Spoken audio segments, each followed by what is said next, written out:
Okay.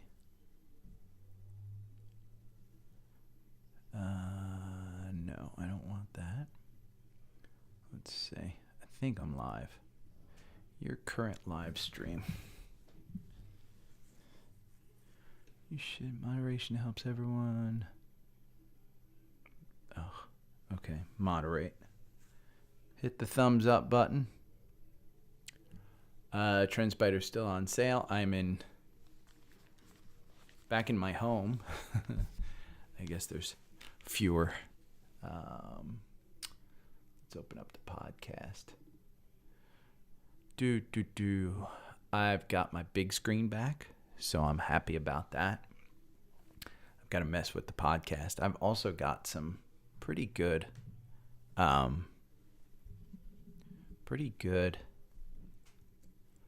Take this back. We're going to cut the low out a little bit. There we go. Turn up the mid a little bit. We'll turn that up a little bit. We'll put out the low. I think this is probably a little overmodulated, but oh well. Nobody's joining. It's probably because I joined late. Okay.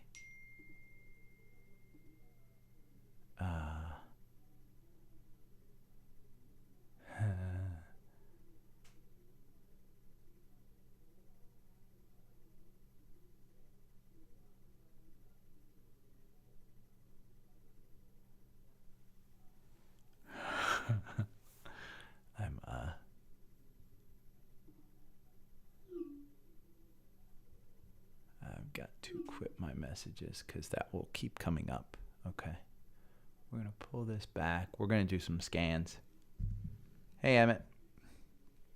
How are you doing, Emmett? Welcome. I'm about to do some scans. Let's do some market scanner. And we'll use the daily stock pick scanner. Scan. And I'm going to pull up my notes. I don't want to use that.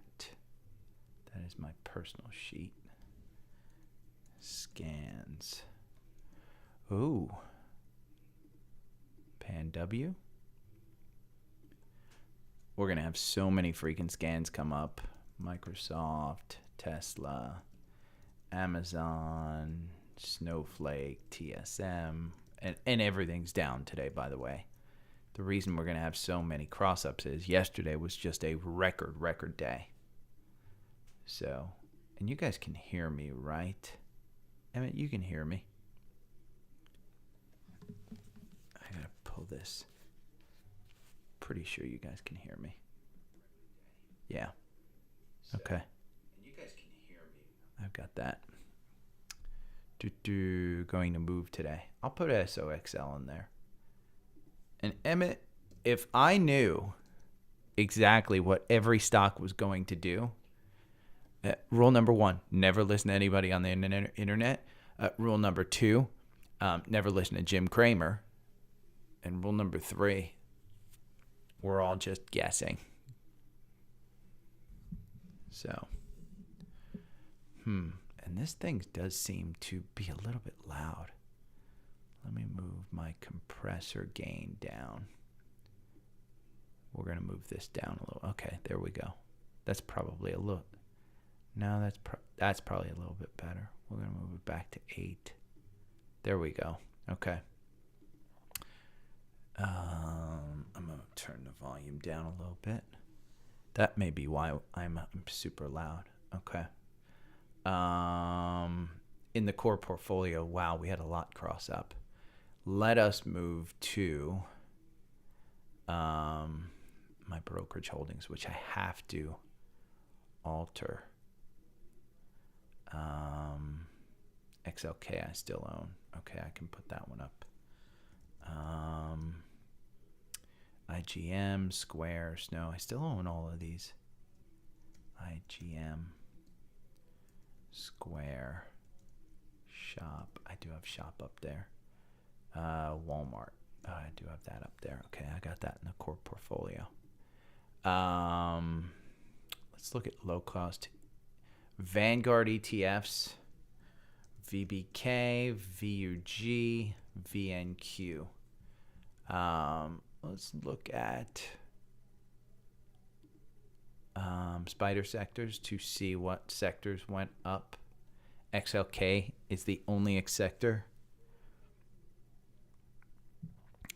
Oxy was a big winner.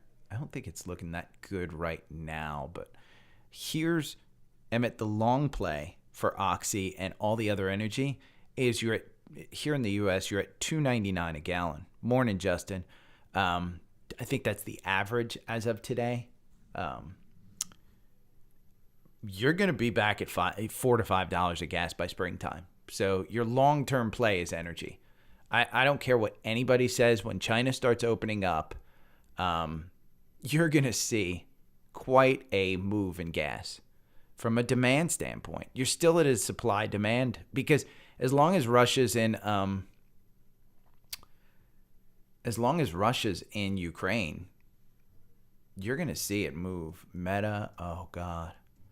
ARC KK, I moved all my stuff that I sold out of. Baba to my basically my private watch list. Upstart, Fiverr. I like Upstart. See, I still like Upstart. HLT, SKT, Trading Desk, which is still a good one to trade. No, I'm not going to do Sprung. TSM, which I have. SDC, Cogenics. No, I won't put Cogenics. God, my scan list is crazy. For those of you that have Spider,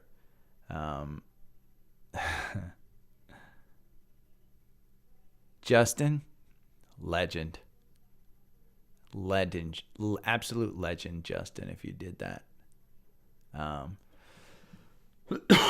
I was busy sleeping. Intuit, I think Intuit's got to be a good one. And Roku. I'm gonna bring up Roku. I'm doing the scan of ARCs. If you guys have TrendSpider, and TrendSpider's still on sale, by the way, using my scan, which I can share with you. If you have it, just message me. But using my scans here. Let's go. Where's the Dow 30? There's Dow 30. We're going to scan the Dow 30. Oh, 3M. Listen, whatever you think of 3M, with the masks. NASDAQ 100. Marvell. Rivian just came up. Oh, I'm going to do Rivian. Fortinet. God. ADP. Oh. Ooh, we just had... Boy, that one. ADP.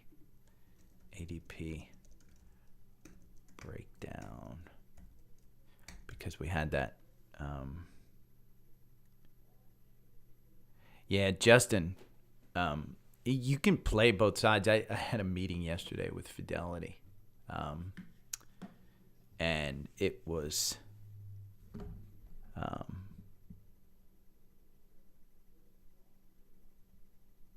yeah, Emmett, you're fucking crazy.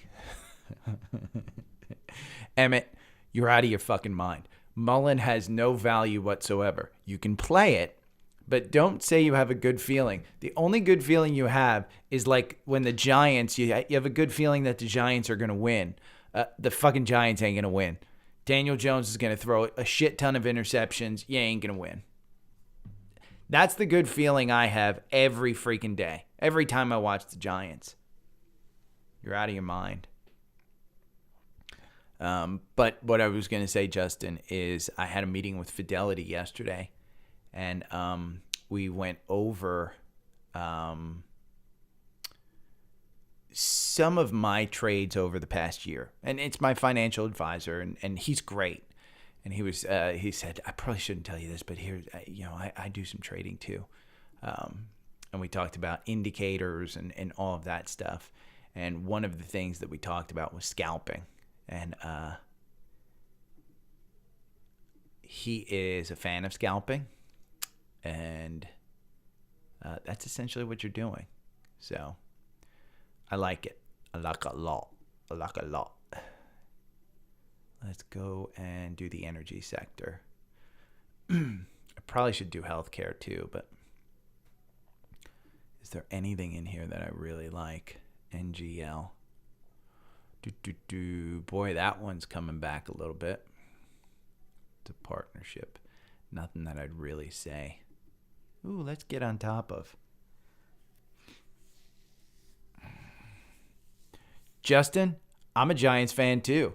In fact, Justin, legend status for me is I was at the famous snowball game. A young Gary threw snowballs.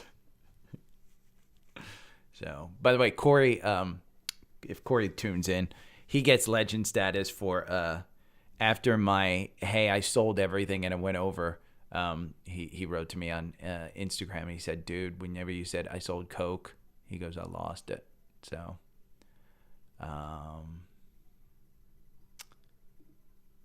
and let's see, you wanted SOXL and XOSX. Let's look at SOXL because Emmett's been in here for a while. I'll go to the strategy tester. We'll run the algorithm on it.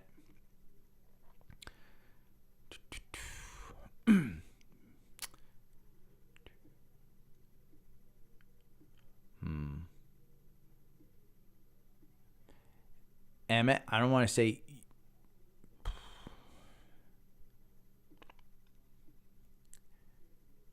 it's going to get a cross up. SOXL will get a cross up. And then you've got this little gap here at about 1054. 1059 to 1102. Morning, William. By the way, William. Show. I've got to moderate. When you guys curse, I've got moderator tools on.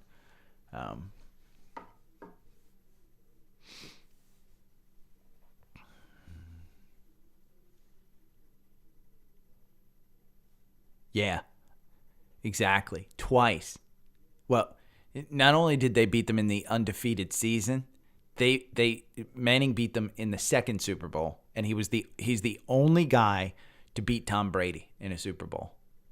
I think Tom Brady has lost 2 Super Bowls. Maybe he lost the third. I don't know. SOXL, here, I'm looking at SOXL right here. I got to start the podcast soon too. But the podcast is secondary. I think you guys tune in for my sparkling personality and because I'm a Giants fan. But this is SOXL. Look at it. And I posted a short yesterday on YouTube, which typically what I'm doing is I'm just taking little shorts that I like, green screening them, and then you guys can go watch the actual long version. But what they were saying was, hey, if this stock is in an upward trend, it's not. It was a 5-minute chart. And what you have to look at is a longer term. So we're at 4 hours. Let's look at a daily. And it hasn't quite turned yet. And look, the 200-day is still moving down. The 50-day has started to move up, but the 9 and the 21 are still moving down. And you got these crossovers. Now, the 50-day, the 9 and the 21 do kind of hug the 50-day, and that's just because of their closeness in moving averages. It's far off from the 200-day. I think chips have been beaten down, but there's a reason they've been beaten down is because there's a glut of chips. So you've got this MACD cross down. It just hasn't moved. You go to a weekly, and this is why TrendSpider is great, is you can it's one click and you go to these different time frames, and you've got an uptrend in the MACD, but during that time you've got a downtrend of the stock price, and you've got this death cross on the weekly. So I don't want to say that SOXL is going to move today, but when I look at my algorithm, and again, it's a 4-hour chart, and these things, sometimes the algorithm doesn't do great things with the, remember, it outperforms in a bear market. So in a downturn or a downward trending stock like this, because make no mistake about it, this is a downward trending stock. SOXL had this run up here in July. If you bring this back even to previous years, you had a run up on the chips. But last year, starting in November, you just had this slide down. Now there's a lot of times you can make moves in here, but the algorithm loses you 60%. Buying and holding loses you 67%. There's 33 positions in this. Your average win is 19%. What you're hoping is that you get one of those 19%, and you want your setup to be right.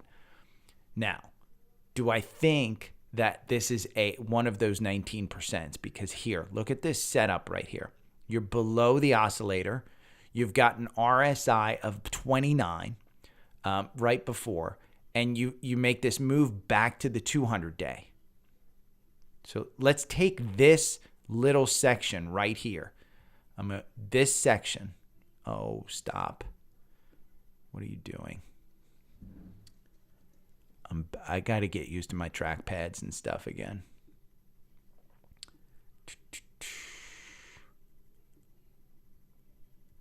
This is the section that we want to look at.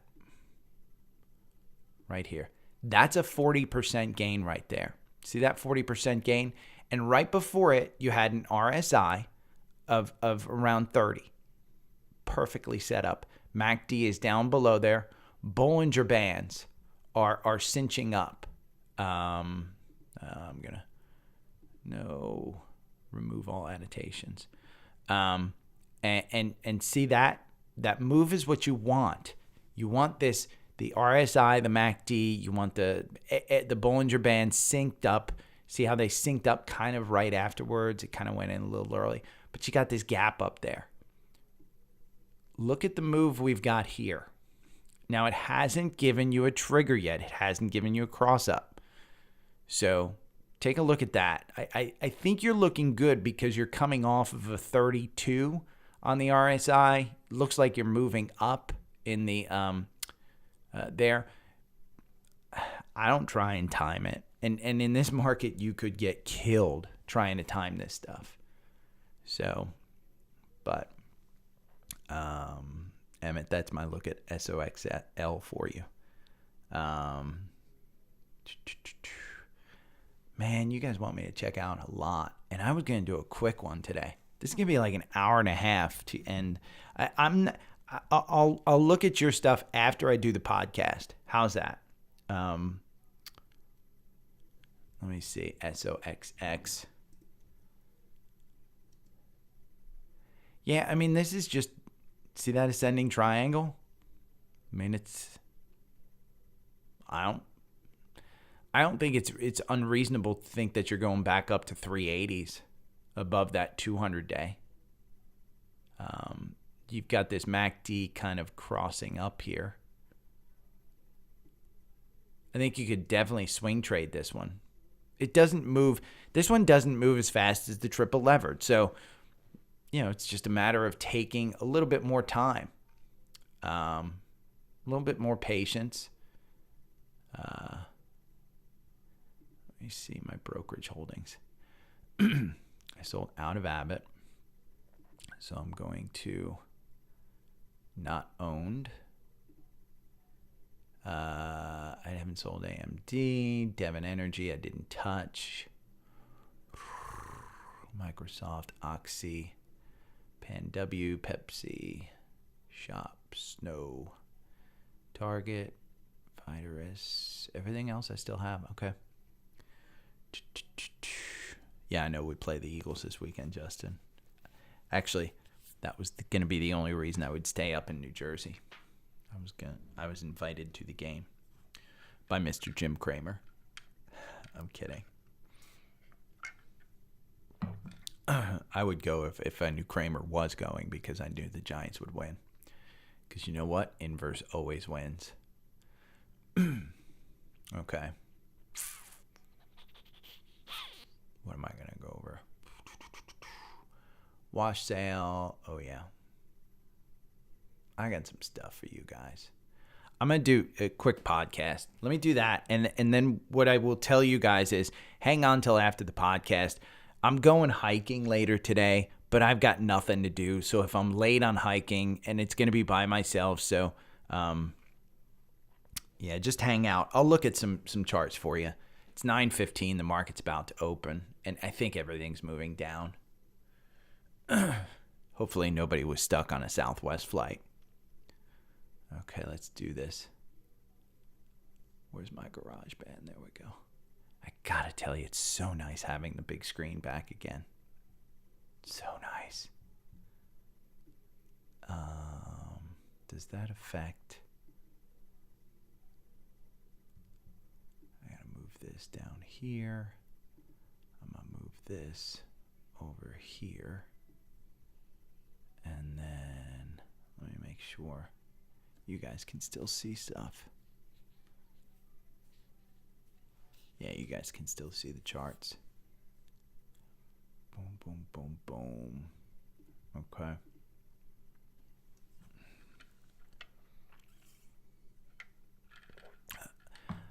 Fuck you, James. You mean mom? Oh, I think I was doing Rick's podcast, but my mother actually crawled across the floor. She needed to get a recipe out of the closet. Listen, it's I love my parents. I love my parents more than anything. And I do anything for them, but their house is so, and it's their house. It's not them. It's their house is just so uncomfortable. Dude, I just wrote one on ChatGPT. And I did the video, and I'm gonna do more of that. I know I'm gonna geek out during the freaking football games, and I'm just gonna sit there with my MacBook. By the way, I'm not on my MacBook Pro. I am on my, just so you guys know, this is a 2017 iMac. Come on. How good does this look compared to the MacBook Pro? And this is what, 5 years old? Find me almost 6 years old. Find me a Lenovo laptop or a Dell laptop from 2016-17 that can still run all the shit that I'm running right now. You ain't gonna find it. What study is that you're using with gray borders? You mean the indicator up here? Or on the right-hand side, Emmett? Before I start the podcast, I'll answer that question because I don't know where you're talking about. I'm looking at the screen. And is it on the right-hand side is a volume. So that's a volume shelf. I can take this line here in TrendSpider. Where is it? There it is. So I can take this line in TrendSpider and move it over to a space. And essentially what the volume shelves tell me is from this point, which is September 12th, until today, what is the price people have paid who are still holding the stock? So you don't want to take this back 3 years, because who cares if somebody's held this thing for 3 years? For price action, you want it as close to the current date as possible. And so this is just Abbott Laboratories. Bring it over here, and that's December 14th. And you can see most people are holding either at 106 or 108. That's that one. If you're talking about the right-hand side and kind of this thing, TrendSpider puts that in there just it's their prediction of where the stock's going to go. Again, their prediction is as good as anybody on the internet because nobody knows where the stock's going to go. But that's their prediction. If you're talking about the gray boxes here, that is Those are Bollinger Bands. So you can read up on Investopedia.com about Bollinger Bands. But, okay. I love ChatGPT. By the way, we had family over on Tuesday, and I just geeked out on ChatGPT. One of my cousins is an actual freaking rocket scientist. Yes, an actual rocket scientist that does work for NASA and Boeing and other kind of flight companies, and actually programs autopilot stuff. So I was talking to him about my Tesla and blah, blah, blah. But let's look at Apple. By the way, it was funny because I sold Apple. I posted this. I sold Apple at 130. And then the next day, it kind of, yesterday, it kind of dropped. It kind of went back up. Yesterday's period was, it went up to 130.24. So I was like, oh shit, maybe I sold it too soon. Maybe I should have waited because there's a gap up here, but the gap has been filled. Maybe I read the chart wrong. But the Bollinger Bands are cinching up. It's down at 128. I don't want to say that, Apple's coming back, but we already know about the earnings. The earnings aren't going to be good. The earnings are going to be reduced.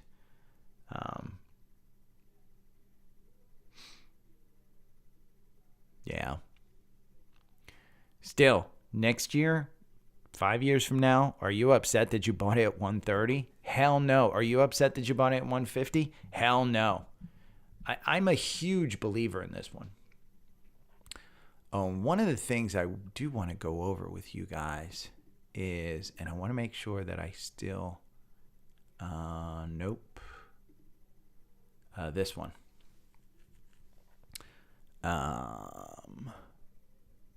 Bonds with Fidelity. And let's see, right up here, and I want to make sure I'm still logged in.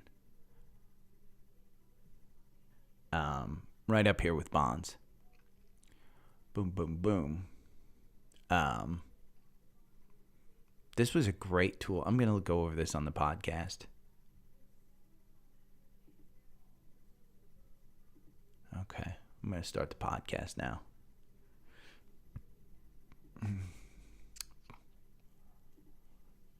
Good morning. It's Friday, December 30th. I am back in Atlanta. I was supposed to go on live yesterday. I did not. I lied. Honest to God, I just lied. But let's get into it. I had a great meeting with Fidelity yesterday. The TrendSpider sale is still going on. I think this weekend I'm going to try and do a video on how to use my podcast, my YouTube, the tools that I use, TrendSpider, Fidelity, FinViz, all of those things. I think I'm going to do that and start doing a video as to how to optimize your time if you want to use this podcast to your advantage with stocks, bonds, blah, blah, blah, blah, whatever you want. But I wanted to do that for a while, and I just haven't done it because, honestly, God, I'm just lazy. But I had a great meeting yesterday with Fidelity. And one of the things that they told me, my advisor said, hey, any of you guys want to sign up with Fidelity and fund an account, he'll give you $100 and he gives me a commission for it. So there's no click that you have to do. You'll just have to kind of send me your information. And Stu will check it out for you, and we'll get the money to you and get the money to me as long as you meet it. I think it's like a minimum $1,000 or something that you got to put in there. Don't think you're going to put $20 in and get 100. You're smarter than that. I ain't no Jim Cramer. I ain't no Andrew Tate. I'm not, one of these flunkies on the internet. But this is a great tool.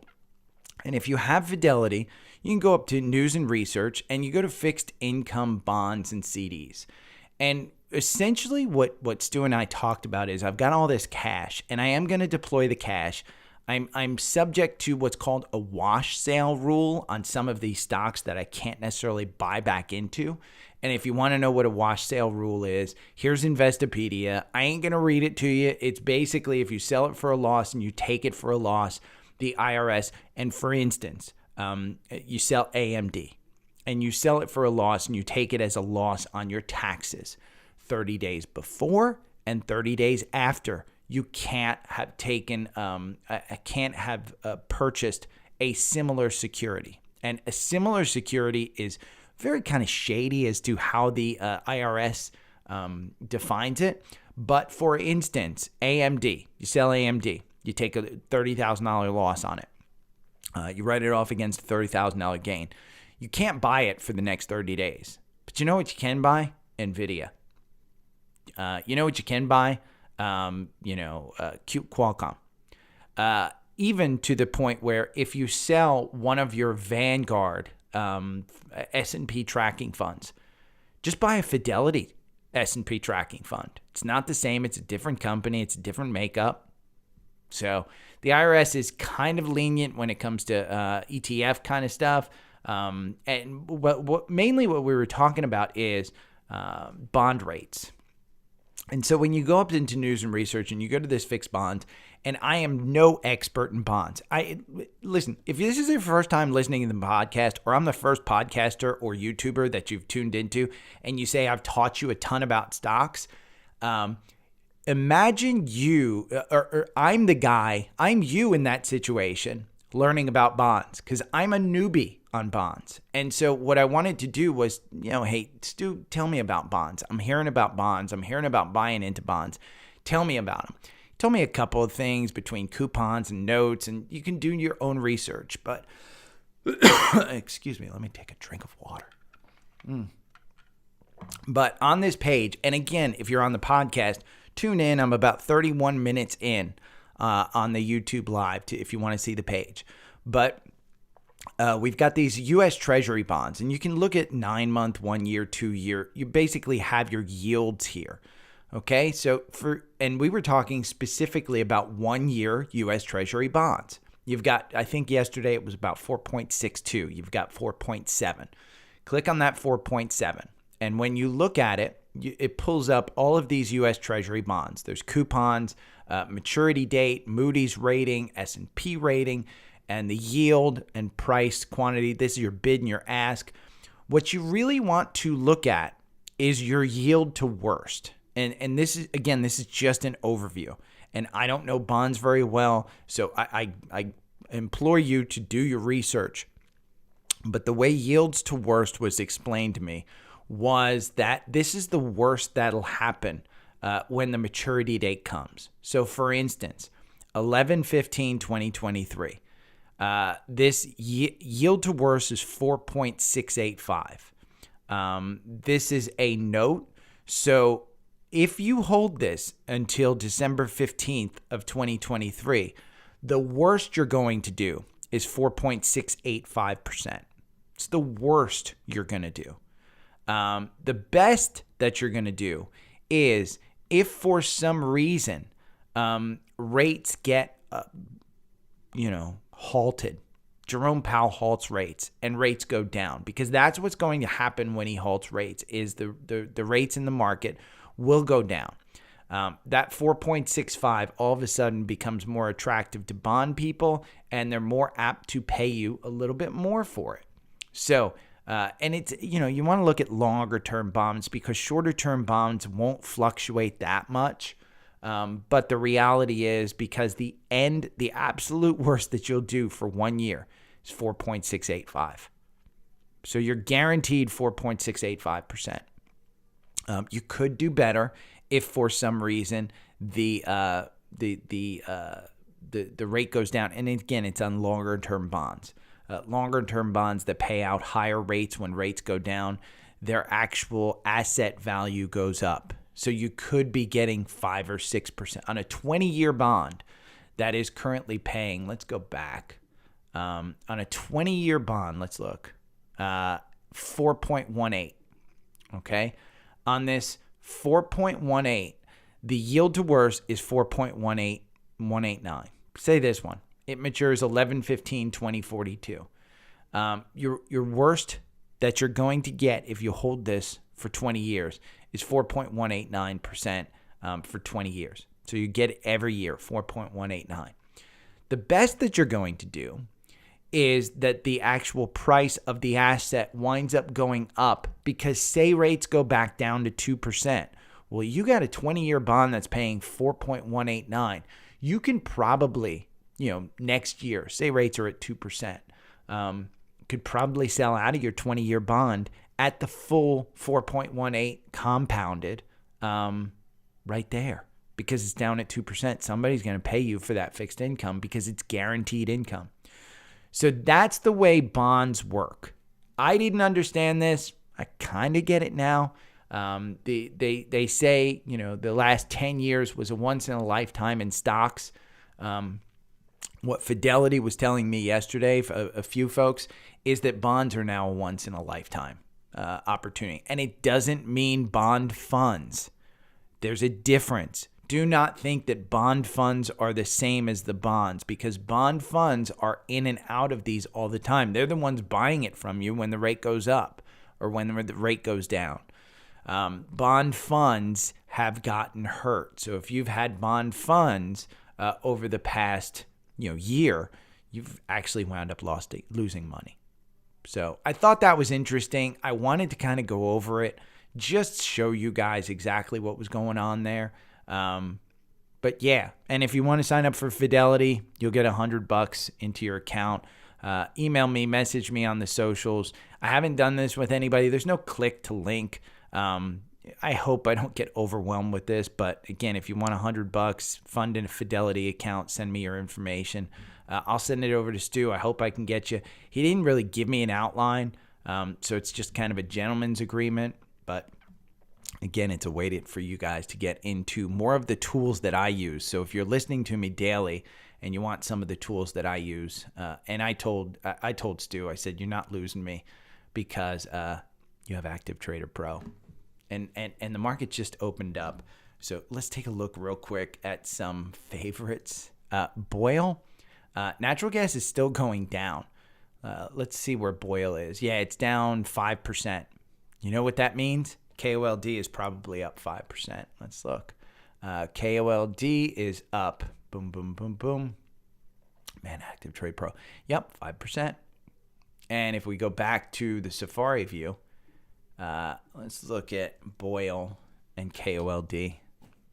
I continue to say that Boyle just has no confirmation whatsoever. See how it's below? It's even got gaps up above. These gaps will get filled at some point, but you're way below that 9-day. And look at the volume on this. The volume is enormous. Your RSI is at 26. At some point, this is turning around. But you're only going to get those oversold bounces. And those oversold bounces sometimes are just directly a straight line across. I continue to say, and I told this to somebody last night, and I forget, I think it was in the private Facebook group. Take a look at the weekly and take a trend line. And this was 2018. That's a high point. And we got to touch 3 high points. Okay. There's a high point. We're going to draw that trend line. So on this trend line from 2018 to 2021, where should we be? Look at that. We should be at 2. We're at 17. So when I tell you we've got a long way that we can go down, that trend line, you bucked that trend line in 2021 when energy started to explode. But this trend line on Boyle is clear, and it is clear as day. Look at how the volume went up here. People are trading this one like crazy, and that's usually a good thing, but not with Boyle. If you take KOLD, on the other hand, and this was part of what I posted on YouTube last night. You want to do multiple timelines. The 4-hour timeline, look at this, legend status. If you got in at 12 and you're at 27, legend. Absolute freaking legend. Now, if we'll go to a weekly on this one, and we'll do a trend line. And we'll go back to 2021. I think that was where I was. We'll take this trend line and we'll hit, it was 2021. We'll hit kind of that. Kind of does it. Doesn't really do it.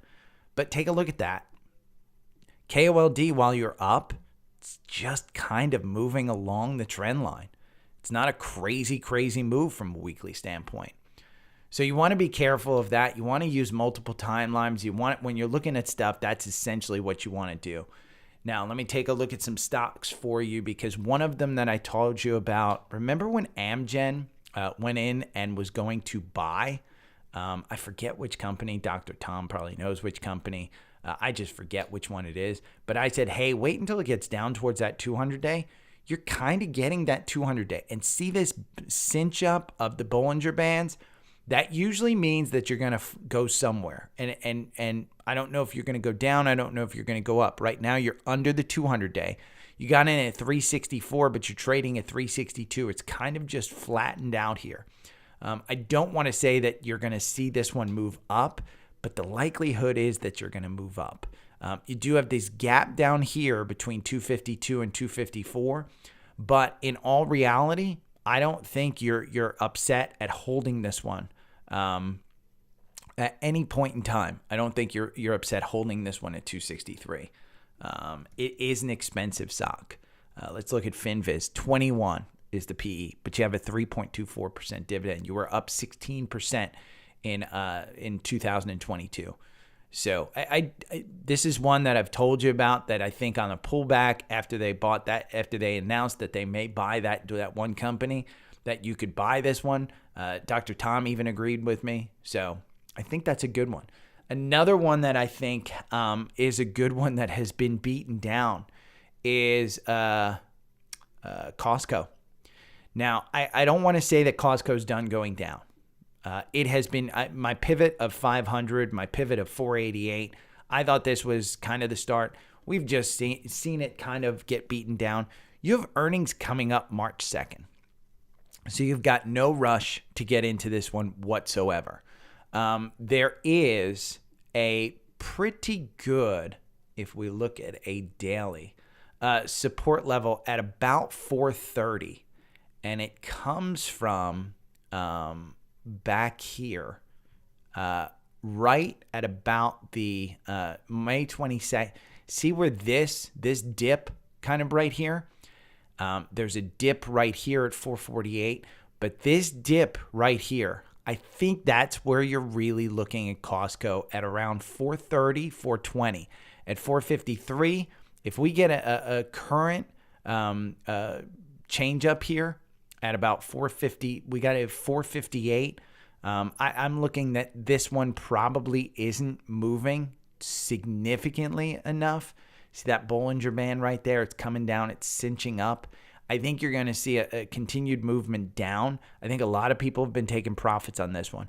I would say if you get a 4.4 handle, 440 on this one, I think you take it. And remember, I got $250,000 in my pocket to spend. So I got a bunch of money to spend. But that's one, Costco. Let me see. mRNA.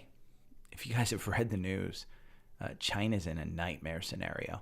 mRNA down at 165. I think you cover this gap. You're out of mRNA. You could have gotten in. This was a great run, 26% up here. I think you come back down to this 200-day at about 155. This is volatility heaven. The algorithm makes you 67%. If you just bought and held, it made you 58%. There's 27 positions in 1,000 candles. You win almost 50% of the time. It's 41% of the time. Your average win is 20%. So honest to God, this is a great stock to trade. Look at the hype rallies that you see in this one. With China having 8,000 people a day die from COVID, I think this is one that you could absolutely look to trade. I like it. I do think that you're coming back down to this 200-day dough around 150. If there's no hype on this one, the hype could get killed. Bencel Stephanie, which is the CEO, on December 22nd, he just sold $10 million worth of stock. On December 21st, he sold another $8 million. Andres Juan, who's a director, he sold $403,000. Stefan Bencel on December 15th sold $10 million. I mean, December, you don't have a buy from any insider at all on here. There was an award on October 5th, and that's it. Other than that, these guys are just selling. They're just selling the stock. So I don't think there's any reason to buy and hold this one. Another one that I wanted to bring up was NVIDIA. NVIDIA has been just beaten down below its 200-day on the algorithm. You've crossed this gap right here at about 139. Today you're trading at about 143. It's up about 1%, it looks like, 0.3. But you've got an upward trend, and it broke the 200-day. I think this one's going to come back to the 200-day. And the 200-day right now is at 148. So it's not a huge move. I'd wait until you have some confirmation. You have these Bollinger Bands. This one's coming down. This one's starting to trend a little back up. Wait for it.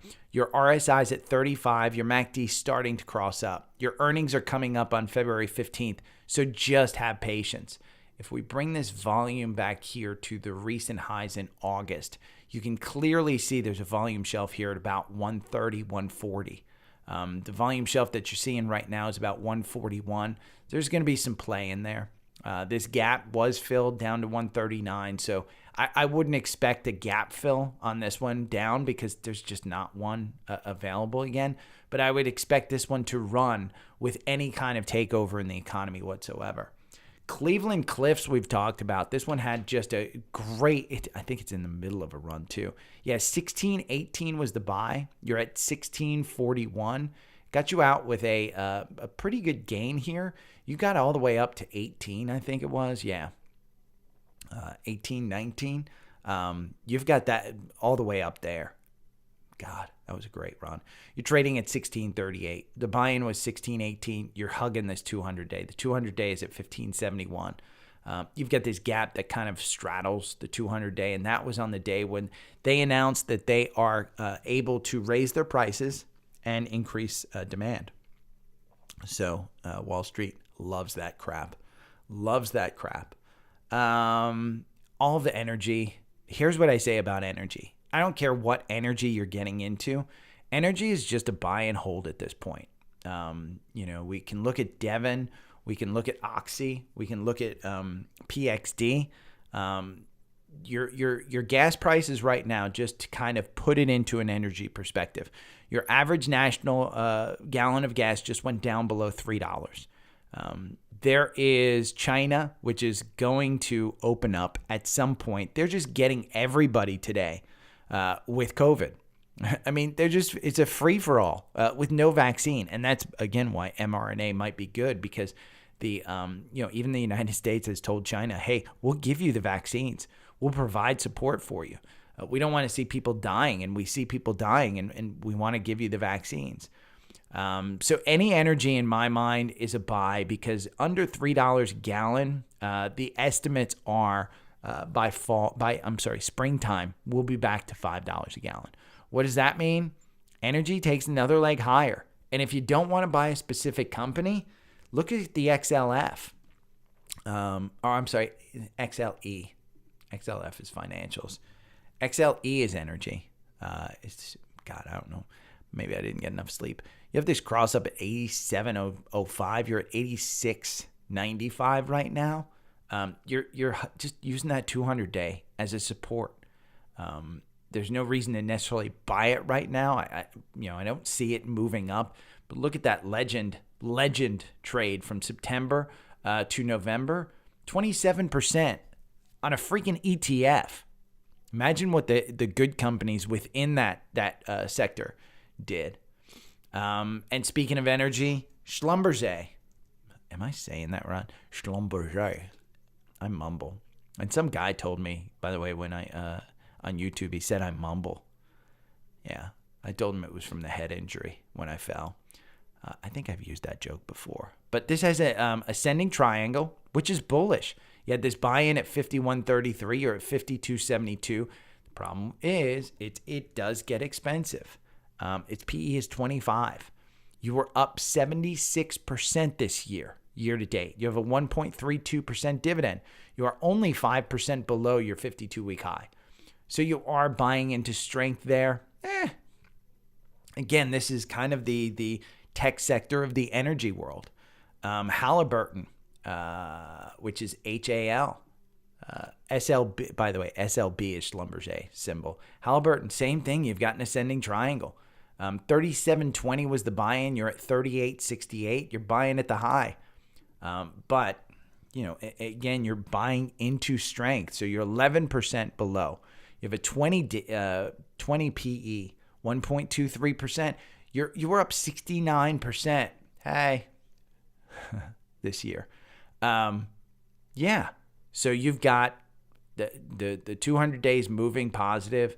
The 50 days moving positive. I think you can buy into strength in those. So I did get a request from my favorite greenskeeper, Bill Murray. His name's William Murray. Caddyshack reference, by the way. And I'm sure he's heard that 1,000 times with the William Murray name. FCF, which is first. Let me see what these guys do. I should probably research this stuff before I do. FCF is First Common Financial. It's a financial. PE's 10, 3% dividend, which is great. 20% off its 52-week high. Year to date, it's down 12%. The Monkeys, Jenny initiated it with a $16 price target in September. Looks like 16 is a pretty common stock price for this one. It's trading at about $13.97. You had this buy-in at $13.96. Let me see. How many shares outstanding do these guys have? They are 93 million. So it's not a huge float. 3.98 million are shorted. So you've got a 4.33% short perspective on that one. I'd read some of these things, but let's see. Where do I think this one's going to go? You're above the 9-day. You're kind of straddling that 200-day. I mean, the MACD crossed up here. So you do have some bullishness into its earnings of January 24th. What worries me, you do have, here's what I see, Bill and William. I'm not sure which one, but Bill or William. You've got this volume shelf right here, which seems to be a magnet, but you've got your support right here at about 14. My mind, from a long-term perspective, let's look at a daily. You do have that golden cross, which is the 50-day crossing up on the 200-day. The 200-day is still moving down, though. Your 9-day just took. If you could have gotten it down here at 13.45, might have been a better play. Let's look at a weekly, though. And this is how you look at stocks, by the way, if you want to get in. See, the weekly is still above the 200-day. And you're kind of in the middle of this range that it's been setting up here between 13 and 14. I don't think you're going to kill it in this one from a trade, but I also don't think, and again, I'm just going off the charts, I don't think you're going to hurt yourself. You see down here when it got down to the 8s and stuff, I don't know what the catalyst for this was. Most likely it was earnings. Most likely there was something wrong. But you had a pretty quick bounce back from October to November of last year, March October 2020 to March of 2021. That's from 7. You doubled your money in this one. You even went from 12 in September of 2021 to January of 2022 from 12 to 17. So you 50%. You doubled your money here, and then you got 50% if you would have gotten out, and then back in. That's from a weekly perspective. I don't know with a $16 price target on average that I would put my money here. I think there's better places for your money. But yeah, it is Bill. He's on YouTube. Bill, you're my favorite groundskeeper. So I thought that was funny when I thought of it. But I'm sure it's not funny to Bill. It's kind of like,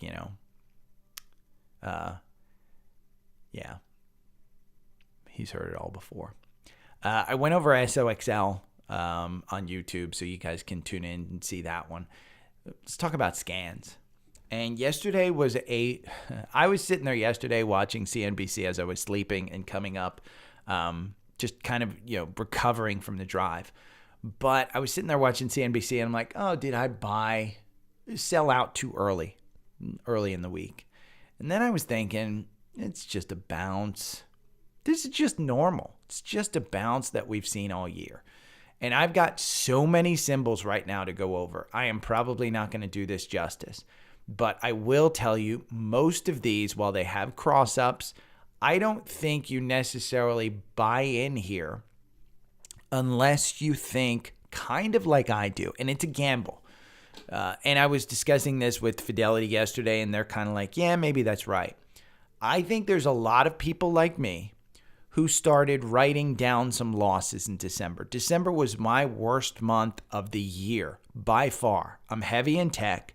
And I lost, I think it's close to 30%. I think the NASDAQ was down 33%. And the only reason I didn't track the NASDAQ is because I did pivot in the middle of the year with some energy and other things. And so I lessened the tech sector effect on my portfolio. But I got hurt 30%. I'm still, I'd say 70%. I haven't done a recalculation of my my portfolio with cash, but I think I'm 70% to 80% invested. It could be as much as 85, but I'm significantly less. I think I was 90 or 95% invested before all of my selling. So I'm still significantly up there. But I've got this chart of Palo Alto Networks on my screen right now. It is expensive. This is one I own, and my average price is around, I think, 180. I think it's 180. It might be 150. I think I might have bought in at 150. But I'm down on this one. Whatever I am, I'm down. You can see the button hook, and you can see it kind of forming. The price is 140.18. Look at the MACD, how big it is down.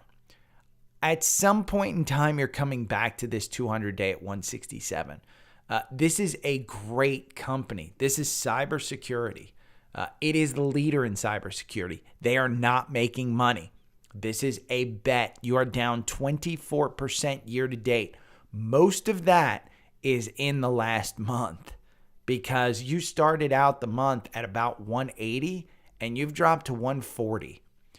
So I think this is one, if you're looking for a long term, I think this is one you could do. Another one, Microsoft. This is one I sold out at 238. This one gets you in at 240. I wouldn't get into this one because the gap still hasn't been filled down to 226. I think you touch that at some point. If you do have a bounce, you're getting back to the 200-day, which is only at 248.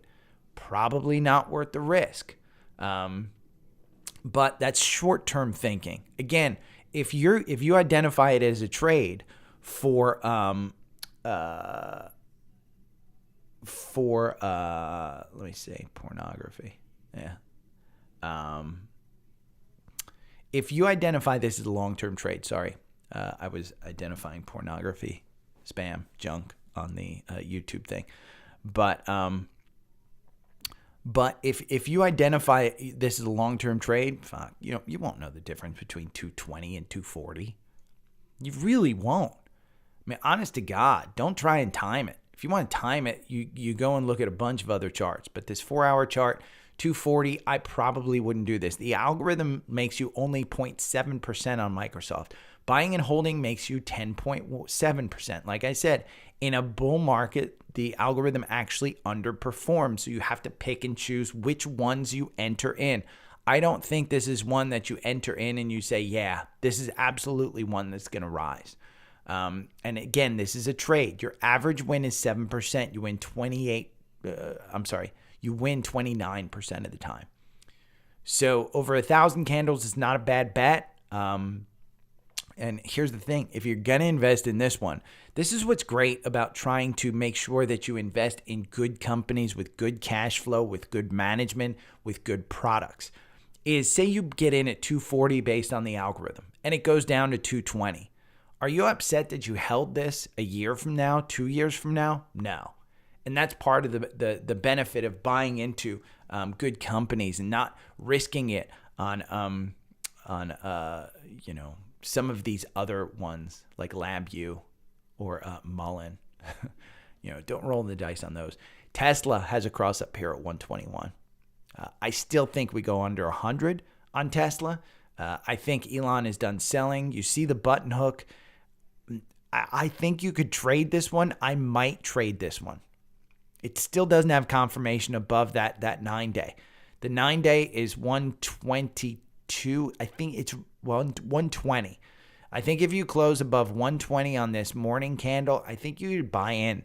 But here's the thing, and this is what's great about trying to buy Tesla. 5 years from now, do you care that you bought one at 120 if it does go to 80 in the next 6 months? I don't think so. I think you're back at 200. I think they've got great products in the pipeline. I think Elon is an absolute product master. They don't spend money on selling.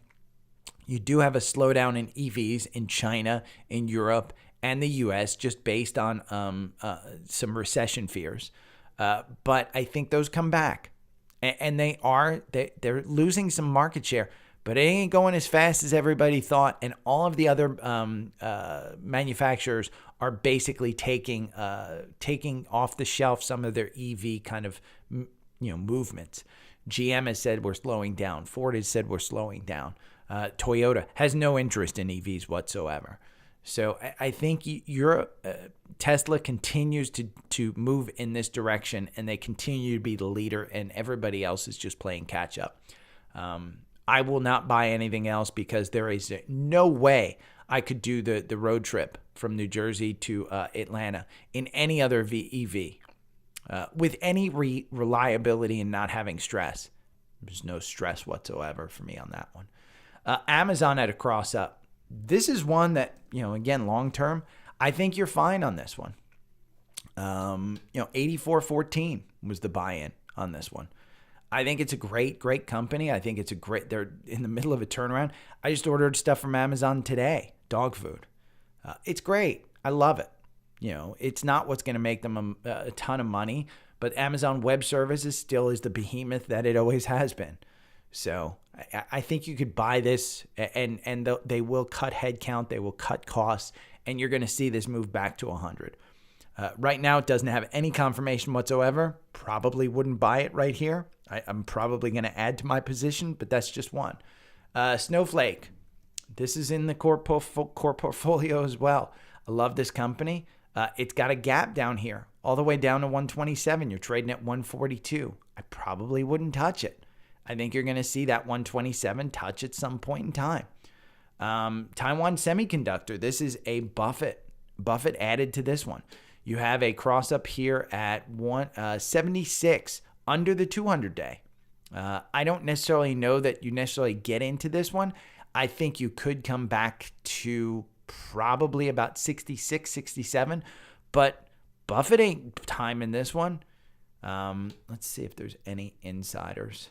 They don't have data for this one. But Taiwan Semi, Buffett's probably buying a bunch more. You got this volume level up here between 79 and 82. At some point in time, you come back up there. So you could probably add to this one today, even though you don't have confirmation. I think it's going to get back above that 200-day. You covered this gap all the way down to 73. That was the one that you needed to cover. You do have a gap down here at 70. I don't know that you necessarily get to it. But again, you dollar cost average by 10% of what you want. Walmart in the core portfolio. You had a cross up here at 142. You're trading at 141.72. Not super exciting for me to buy. It's probably going to use that 200-day as a support level at 139. You could be looking at 150 on this one again. Their earnings are coming up on February 17th. I don't necessarily think that it's super exciting, but has a cross up. Shopify, which has been beaten down unbelievably this year, cross up at 35.10. This one just is coming down below the 40s. It's using that 200-day as a support level. It did break the 200-day, but it quickly regained it. You do have this gap down here about 29 to 30 that hasn't been covered. I think you come down to that one at some point in time, but it's a pretty good bounce that you're seeing off of this. Is it super exciting? No. Qualcomm, another chip in our core portfolio. If you've got TrendSpider, I've got the core portfolio listed for you. Qualcomm is in there. 109.84. I like this one. It's kind of come down. You don't have confirmation of this one above the 9-day, and it's well below the 200-day. And you can clearly see right here on December 13th, on November 15th, once a month it touches that 200-day, and that's at 123. That's a nice, 10, 15% gain that you're going to get on that one. I like it. I like it a lot. So one of the other ones in core portfolio, XLK technology sector, we had a cross up. And it's not a super strong cross up. It's at 124. You have a gap up here. You still got a gap below it. Well, I guess it's been covered, but 121, you got it covered right here on December 28th. You went down to 121.63. So you kind of covered it. Nothing, 121.29 was the low in the afternoon. Nothing super exciting. I think you're going to go back to this 200-day at some point, which is 130. IGM, which is an ETF that I personally own, which is tech sector, 280. You got this gap that's kind of been covered, 271. You're trading at 275. Some point in time, you come back to this 200-day at 297. Again, what I'm pointing out is there's nothing super exciting. I am going to put this list on the description. And if you have TrendSpider, you can go look at these charts. If you want to go and watch YouTube, I'll probably do like a 2-3 hour YouTube today. I'll go over more of them on YouTube, but one that I did want to go over before I kind of sign off, I'm going to do the $10,000 sample portfolio for you. But one that I wanted to look at that did have a cross up is ADP.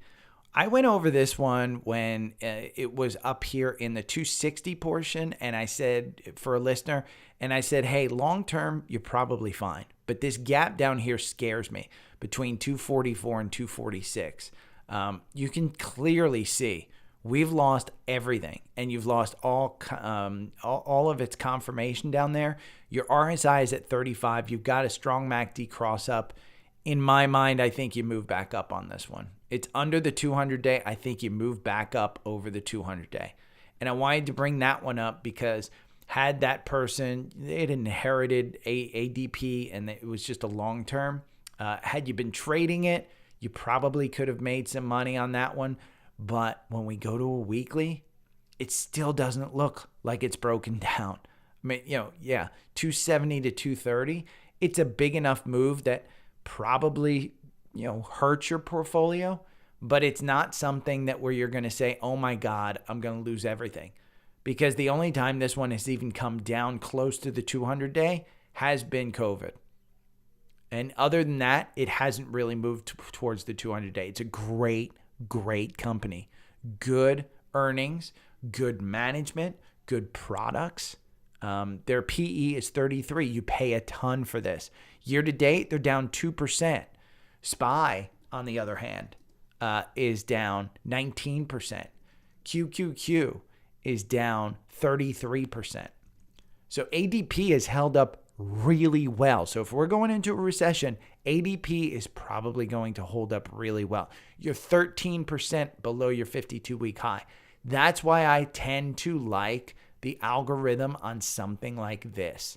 When the chart shows you that it's just past the 200-day, but it is pretty regularly above that 200-day, and when it goes below that 200-day, it tends to go back above that 200-day. It's got good earnings, a good price. It's a little bit expensive. Their earnings per share next year expected to grow 10%. It only grew 15% this year. So again, you get a 2% dividend while you wait. March 2022, just last year, the price target was $223 from Bank of America. Again, you're trading at $237. These are going to come up. There's a bunch of articles from Agnes Research, Argus, the dividend growth model portfolio. I mean, you're buying this one for security. That's what you're buying it for. So I wanted to go over that one. Everything else that I'll do, it's ARK funds, it's some of the Vanguard funds, but I'll go over that on YouTube after I'm done with this portfolio. So a sample portfolio. I think it was James or somebody had written to me. It might have been Joe on Facebook and said, "Hey, my buddy has $10,000. Should he put it into something right now?" So here's what I would do. And this is just me. $10,000, I'd probably buy $2,000 worth of Apple. Buy it at 127. Do I care that this might go down to 100 or 110? No. At 127, it's a little bit expensive. But I use the Apple products. I just bought a MacBook Pro. My 2017, like I was just saying on YouTube, I have a 2017 iMac that is running everything that I'm doing on YouTube right now. My 2015 MacBook Pro would not do that, but the base level 2021 MacBook Pro absolutely runs everything perfectly. And it runs it better than this iMac, 2017 iMac. But the 2017 iMac, it's doing a great job. December 20th, JP Morgan, 200 to 190. 190 is the price target on that. And that's just December 20th. December 12th, Oppenheimer, 190 to 170. October 28th, 220 to 200. Everybody's downing their price target on this one, but it's at 127. So that's why I say, hey, Apple, in my mind, you're going to see a bad Q4 from Apple, and it's based on the iPhone just being weak. But I'd probably put $2,000 into Apple. Next one that I would probably do is choose energy.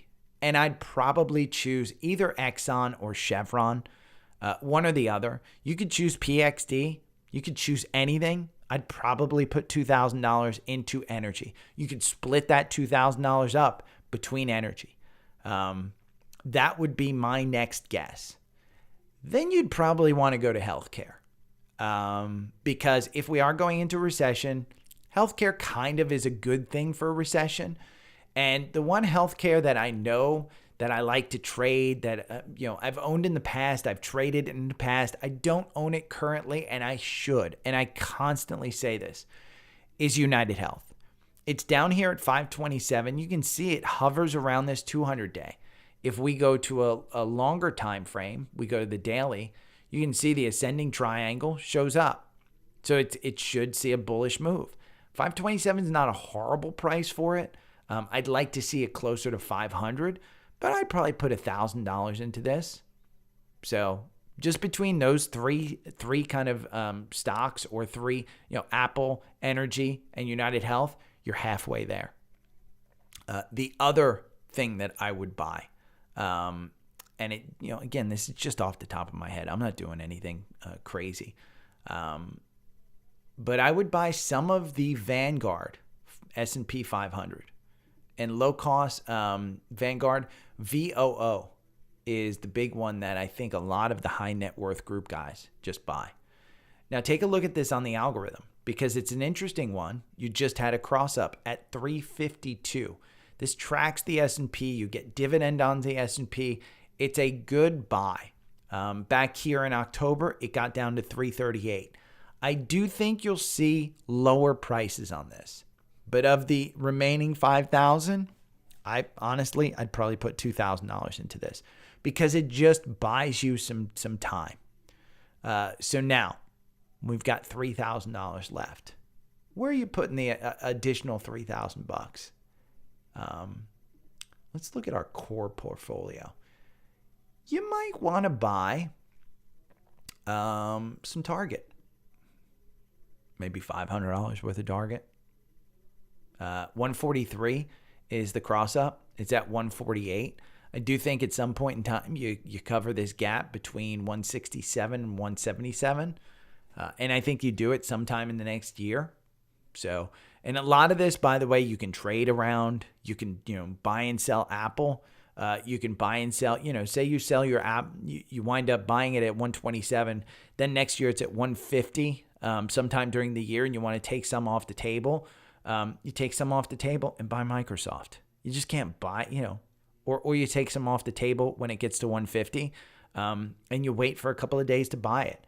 Actively managed portfolios tend to do a little bit better when you're doing them, but we all have full-time jobs. At least some of people should have full-time jobs.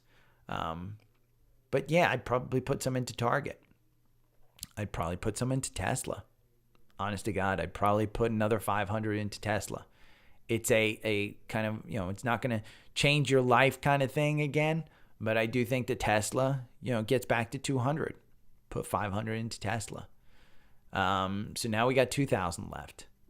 I'd probably put 500 into Snowflake. I would wait for Snowflake to get closer to about 130, but I'd probably put 500 into Snowflake. Then chips. I'd probably put another, 500 into Qualcomm. 109.84. It's trading at 107. I think this is $120 stock. Let's look. Let's look at what the monkeys say about Qualcomm. It's got a 9 PE. You got a 2.73% dividend. The December 12th, they're cutting it to 105, Wells Fargo. But November, Credit Suisse says, hey, it's 150. So there's a lot of questions about where this one is going. It's just, the glut, down 40% year to date. You're 44% above your below your 52-week high. You're only 5% above your 52-week low, which was 101. That's why I'm saying, take a risk, put some money into it. The other one that I'd probably put some money into is PanW, and I say PanW. You could do Fortinet. I think Fortinet is the one company in cybersecurity that's actually making money. The problem is, while it's making money, it's trading at 54 a PE. The forward PE is 35. PanW, their forward PE is 34. So it's trading right in there. The issue that you'll have with PanW is when they actually turn around and say they're actually making money, you're going to see a huge pop in this stock. Redburn put it in December 1st, $270 price target on this. It's trading at 140. So I think you could put the rest of your money in PanW. There's your sample portfolio. It's not that hard to build it. It takes guts to buy it. It's crazy. So I think it's, that's just a sample portfolio for you. And that's 100% invested, by the way. I personally would probably go to 90% invested and have $1,000 that you could trade with and take care of some, take opportunities. Because you always will find opportunities. If you're 100% invested, just go VOO. Just put it in the S&P, for 100%. If you build your own portfolio, you really want, if you only have $10,000, you probably want 5, maybe 7 stocks. And I put VOO in there for, I think, 20% is what I had, $2,000 worth. That just gets you across the board. So there's your sample portfolio, Joe. So hopefully it kind of made sense as to why I went through it. The biggest thing, and that's just my sample portfolio. Let me remind you, what products do you use? And what products do you think other people will use? I'm still a believer in tech. And it's what's made me my bread and butter. Tech is my big thing. But for the next year, I may be looking at this fucking bond fund. I mean, honest to God, bonds kind of excite me after yesterday. Just because I'm down 30% this year. There have only been 3 years where I didn't beat the S&P. And that was 2008. I lost a bunch. That was 2009, I believe. I believe it was 2 years in a row where I really got killed. But in 2000, I think the beginning of 2009, I wound up rebalancing and adjusting more towards a Buffett style. And I put more money into Apple. Let's take a look. I'll show you.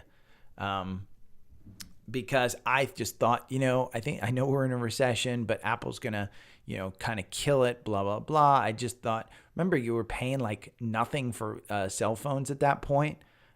They were carrier subsidized, and they were like $100 or something. And I said in 2008, 2009, I just think Apple has that special sauce. Let's go monthly. We can't even get back there. It's been that long. So yeah, see where Apple kind of dips down here? It kind of goes on from March of 2008, and it just started to recover in March 2009. And ever since then, it's just kind of run up, if you will. But yeah, so I in my mind, I think that was where I rebalanced. And then 2018, 2019, it was January 2018. See this one? I'm sorry, January 2019. December. Again, my portfolio ran on Apple. At that point, it was Apple. I remember I was over in India, and I was like, oh, shit. I'm going to have to work another couple of years. And I was working. I was laying on a beach in the Maldives on a weekend vacation. Yeah, poor me. But yeah. So only 3 times. And even this time, back in, well, maybe this was, probably 2012. I didn't beat the S&P. I said 3 times. So it was probably 2008, 2012, and 2018. And it's probably all because of Apple. Honest to God. I mean, that's been my portfolio. That's been my bread and butter. It's been the bread and butter of most people. It's the most widely owned stock in ETFs.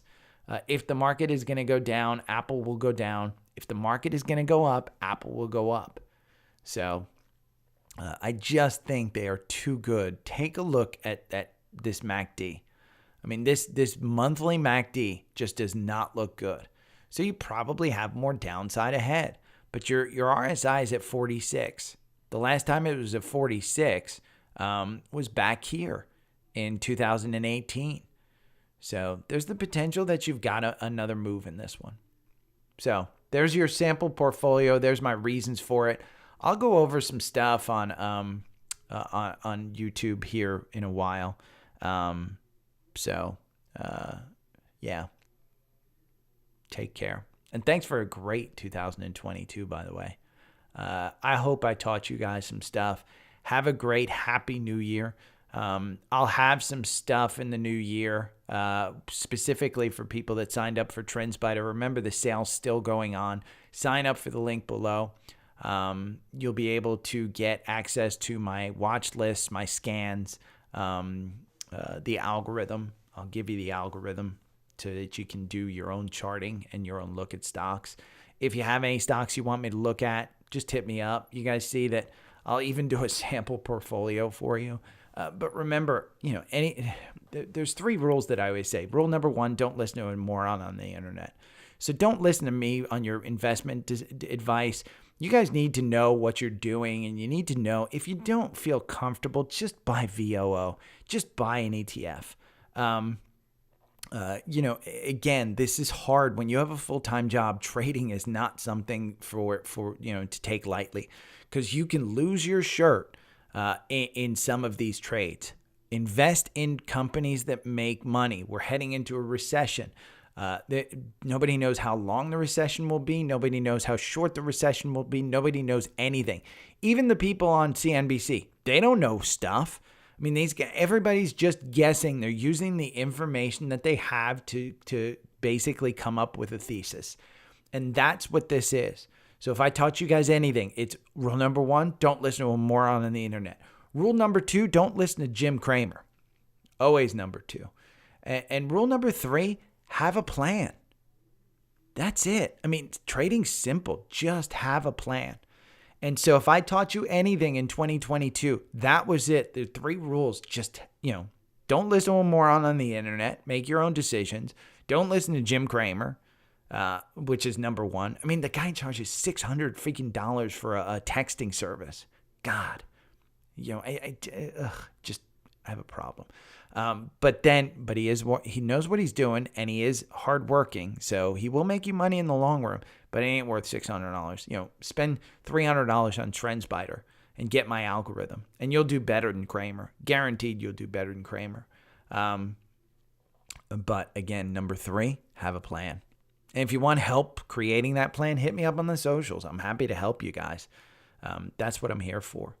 So, and if you made it this far, rate the podcast, hit 5 stars on Spotify, hit 5 stars on Apple. Give me a review on Apple. Say how much you love me. And yeah, I'm back at home in Atlanta. So I'll be a little bit more animated here, a little bit more entertaining. I got some new graphics coming out, I think. I'm going to use some AI stuff in the new year. Going to have a newsletter, I believe, and I'm going to have a second podcast on FIRE, Financial Independence Retire Early. I want to come up with a new acronym, FYRE, based on the Fire Fest, but which, by the way, is one of the greatest documentaries ever on Hulu. Or on Netflix. I forget which of the two was great, but I think both of them were really good. That guy just got out of jail, and he was on My First Millions podcast as well. But yeah, hit me up on the socials. I'll have some good stuff coming out, I think, next year. I'm refocusing myself. Apple has fat shamed me. The iPhone has fat shamed me, so I will get back into shape. I will be back. The shape that I like to get myself into is if a friend asked me tomorrow to run a half marathon, I can run a half marathon. I might be hurt, but I'll run a half marathon. Right now, I'm probably in 5K shape. I can run a 5K if somebody asked me to tomorrow. That's not good enough for me. I think my scale this morning said I was 13.2% body fat. That will be 10% within a few months. So I'm eating right. I'm going to look good. I will do my best to try and hustle a little bit more, create more podcasts, create more content, and help you guys more. Whatever you guys need help with, let me know, because this show is not for me. It is me talking, but I try and do it for you guys. So thanks again for a great 2022. 2023 will be even better. I will be asleep by 9 p.m. on New Year's Eve with the dogs. So hopefully you guys will have more fun than I will. I'll talk to you guys later. Okay. Export song to disk. Do.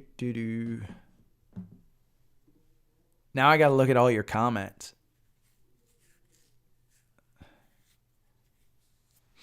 By the way, I think I accidentally showed my own Fidelity account. Eating right is the key, man. I can tell you, when I'm at my parents' house, James, I eat meat, and I hate myself for it. And so I'm going to be meat-free again. But I'm starting January 1st. I still have a half gallon of ice cream, M&Ms in the house. That will get eaten. Oh. But yeah, I'm pretty sure I showed you guys my portfolio. Let's go to Active Trader Pro. Boyle's coming back. Yeah. You know what's funny, Zephin?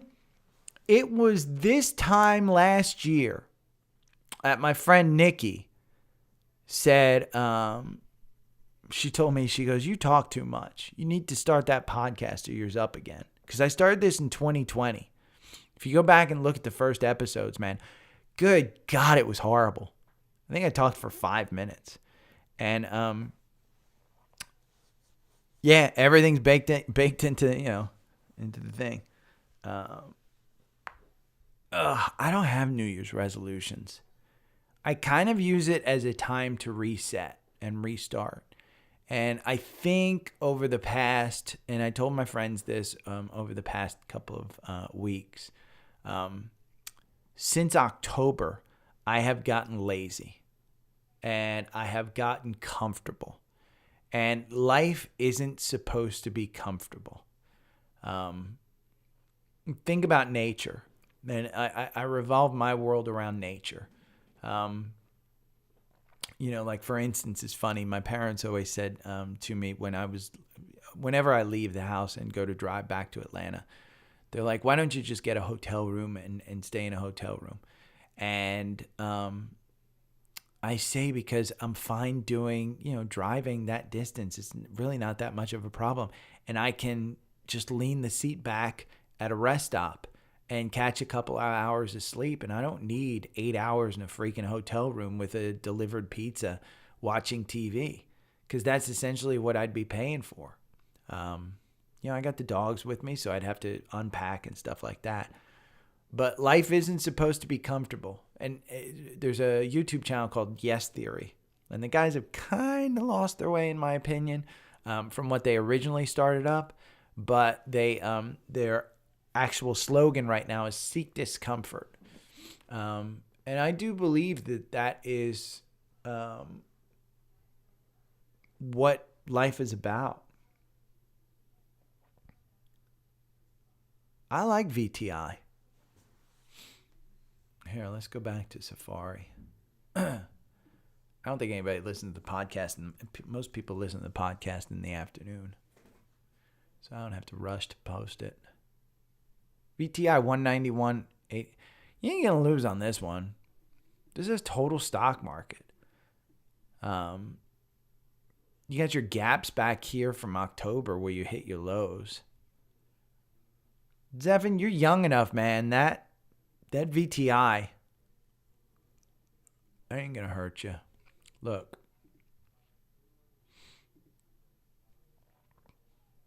How's that gonna hurt you?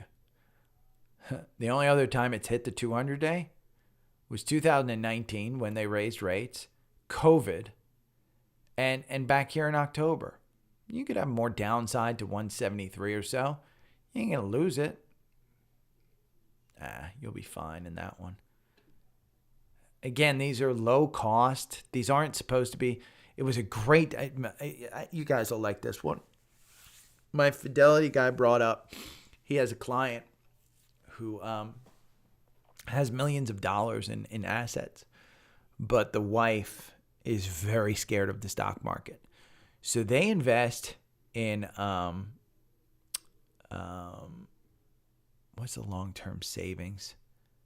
I think it's just CDs. And so they buy CDs and kind of just, 4 and 5% is what they've traditionally just gotten off their millions of dollars. They're not in stocks, not at all. And so he basically said over the last, I think it was around COVID time, where Powell kind of reduced the interest rate to zero. I think it may have been bonds that this person had, but the actual asset, I think it's CDs. I forget what he said. But they don't want to be in the stock market.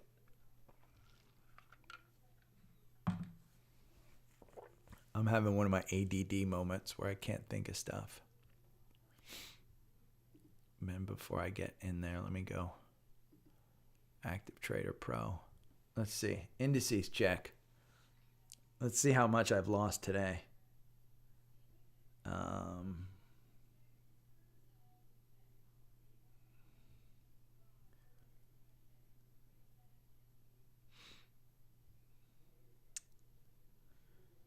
I'm reading all my texts.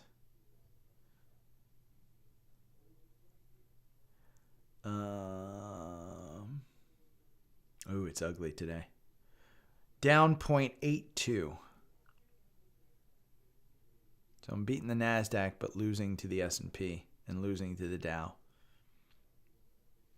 I wouldn't expect an update today. Let's see. We're going to quit our notes. By the way, let's go over. Here's what I'm going to do. I'm going to post. I wonder if this is going to come out in the chat. Here are all the scans.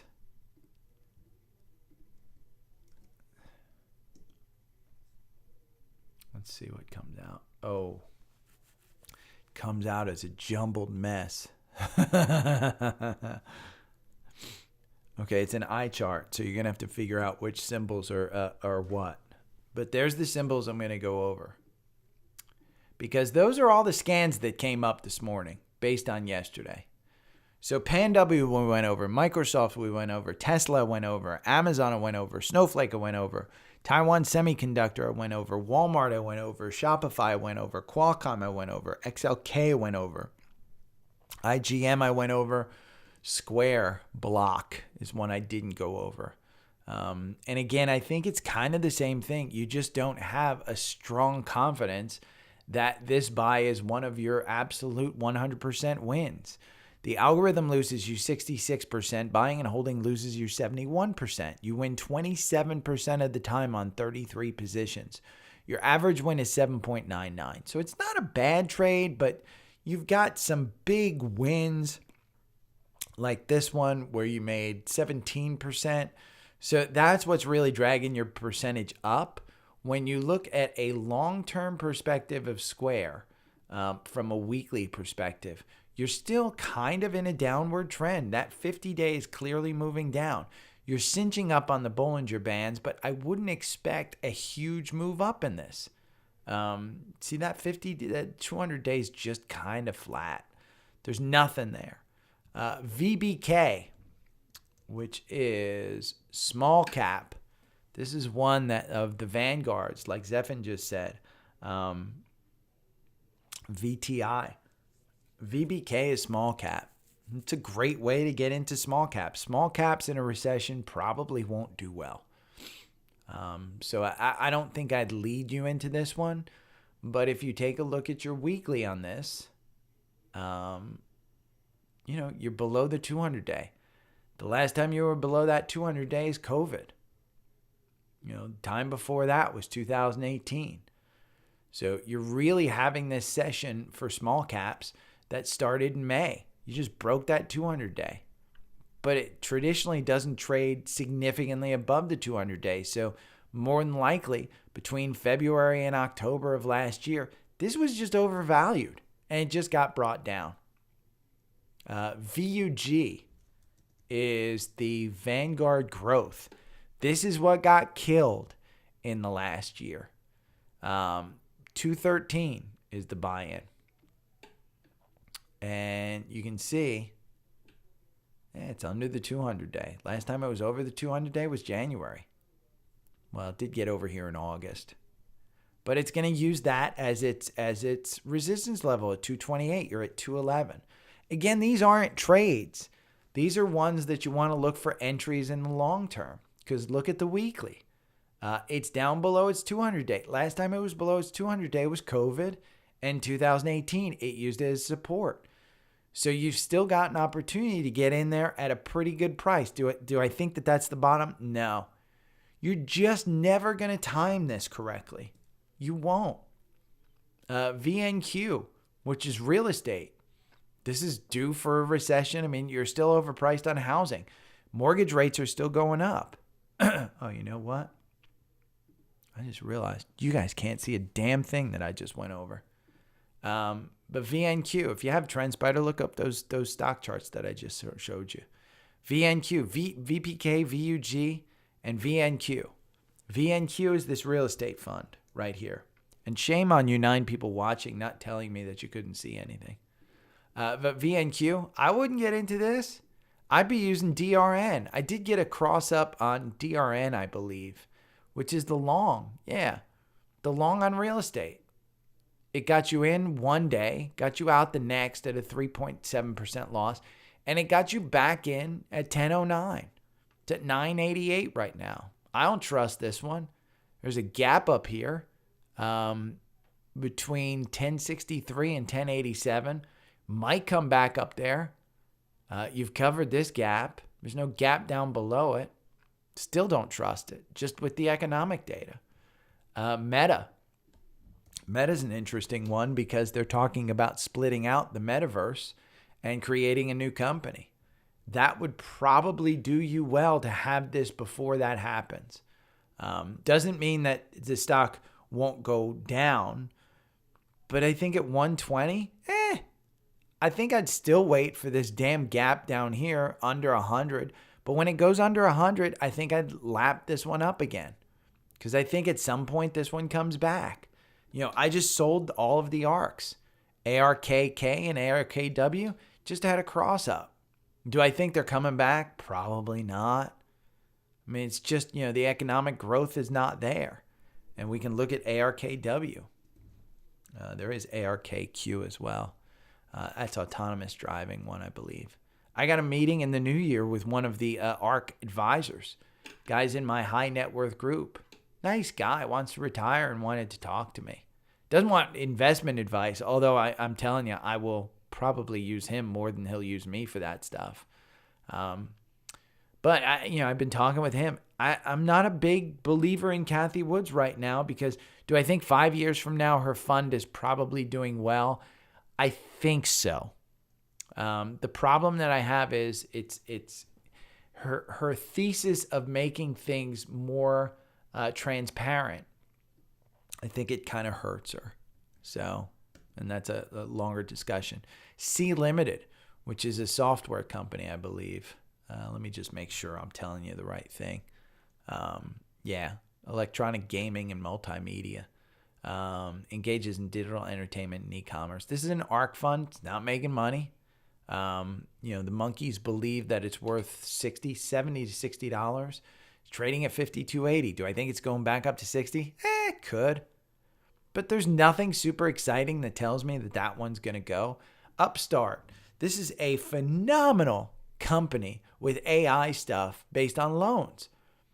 Problem is, they haven't tuned the AI well enough, and the loan values are just continuing to going down, and they're having people not pay their loans back. So they're giving bad loans out. So you can see the ski slope down on that one. Not good in a recession environment. Fiverr, which is if you need a job done, you go on Fiverr. This one has been just a kind of a darling, but it's at $28.96. They're not making money. Go over to Finviz. Fiverr, their forward PE is 27. Price to sale 3.29. They lost 294%. They are expected to grow by 63% next year. They're 75% below their 52-week high. They are 12% above their 52-week low. They've lost 75%. This doesn't make money. Still doesn't make sense to own this one. Royal Caribbean, RCL. They took out so much debt over the pandemic that this stock probably will never recover. They're going to declare bankruptcy at some point in time. I think they're making money, but it's just a business. As long as you have COVID from China and COVID's coming back, this one makes no sense to invest in. If you get a 30 handle, absolutely makes sense to invest in. But at 49, could come back to 60. Not saying it won't, but it could. Your earnings are coming up on February 2nd. But there's 8,000 people a day dying in China from COVID. You think that's not going to affect us? Absolutely, it'll affect us. Hilton, travel industry is getting killed because of Southwest and other airline stuff. You got a 126 price on this one. It's not a bad one. It's kind of gotten beaten down here. Probably come back. February 14th, the hotel that I just stayed at, they couldn't clean my room every day because they didn't have enough staff. So you got some gaps up here that probably need to be, it looks like it was covered on the way down. There's no gaps here. Again, nothing super exciting here to tell me, hey, this is an absolute buy. Tanger Outlets.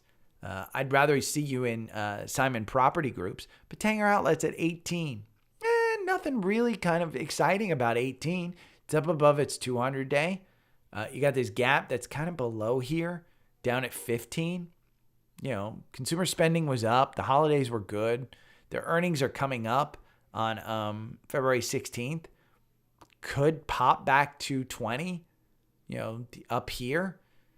I don't know that I want to chance it. Trading Desk, which is virtual streaming ads. Great company. Not making money.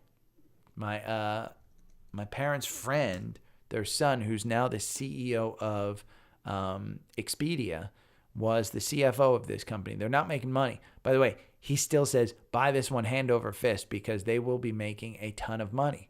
The analyst thinks it's worth $60. It's trading at 44. Probably, I don't want to say that it's not going to go down, but it's probably reached a floor, but it's not super exciting to me because I just don't know what the catalyst is to bring it back up. Now, one that I do think is fairly exciting is Intuit. This is TurboTax. This is your Mint. This is QuickBooks. I think it's QuickBooks. $390.75. You can see this one ran all the way up to $483. That was just a run up in the stock. It's below its 200 day. The 200 day is at 412. This one's kind of exciting in that the MACD is kind of down there. You've had some moves up. There's been a lot of losses here. The algorithm loses you 14%. Buying and holding makes you 5%. You have 32 positions. Your average win is 10%. Again, anything under 400, I'd probably take a chance on this one. 390, you need 420 to make your 10%, 425, somewhere in that neighborhood. So I think you could get there. And if you don't, it's not one that you would mind holding on to because, again, they make money. They're just expensive. They're 40% below their 52-week high of 650, but the PE is 59. Imagine what that PE was when they were at 650. They're down 40% year to date. Probably not due to them. Roku. This is an ARK Fund favorite. She still loves Roku. I'm watching a Roku right now. I'm not a fan. I bought a Chromecast. I got to tell you, the Chromecast, the operating system of the Chromecast is 100% better in my mind than Roku. I just don't like Roku. It just seems cheap. The product seems cheap and nobody's going to buy them because nobody wants to own the hardware anymore. It's been shown Amazon is losing money on their hardware division. Apple charges a fortune. Google kind of, licenses out their software to other hardware makers. But the Pixel, if you watch MKBHD, you pick the Pixel as the top phone. So 3M is one that came up. I don't want MMX. 3M is the company. This one had was a COVID darling with masks, with all of the materials that they did. 120.57 is the price. But this one, it doesn't trade well. You have 28 positions. You win 32% of the time. Average win is 3.85. It's not something that I'm, super excited about. They have a PE of 10, so it's not super expensive, but it's not supposed to be expensive. It's industrial. They're 34% below their 52-week high of 180.1. They lost 32% last year. They were just overvalued. Rivian, which is a darling. This one is not going to be Tesla. It's not going to triple its value. It's just not. 1870. I watched a video on Doug Monroe on YouTube about the Rivian, the Amazon Rivian van. Great looking truck. I'd want to drive that truck. I wouldn't want to drive one of those Ford trucks. I'd rather drive the Rivian truck. Significantly better, more fun. But here's the thing. This company ain't making money. They're losing money. Their price to sales is 16. That's super expensive. Their revenue is only expected to grow by 17% next year. They're going to have to take that down most likely. They've lost 81% year to date. Their 52-week high was 106. You're 82% below your 52-week high. It was just too expensive. So, and we went over ADP. So that's the full list. I'll post it in the podcast description if you guys want to go there and look at it. So if you have TrendSpider, you can look at it. But I'm looking at this core stock portfolio.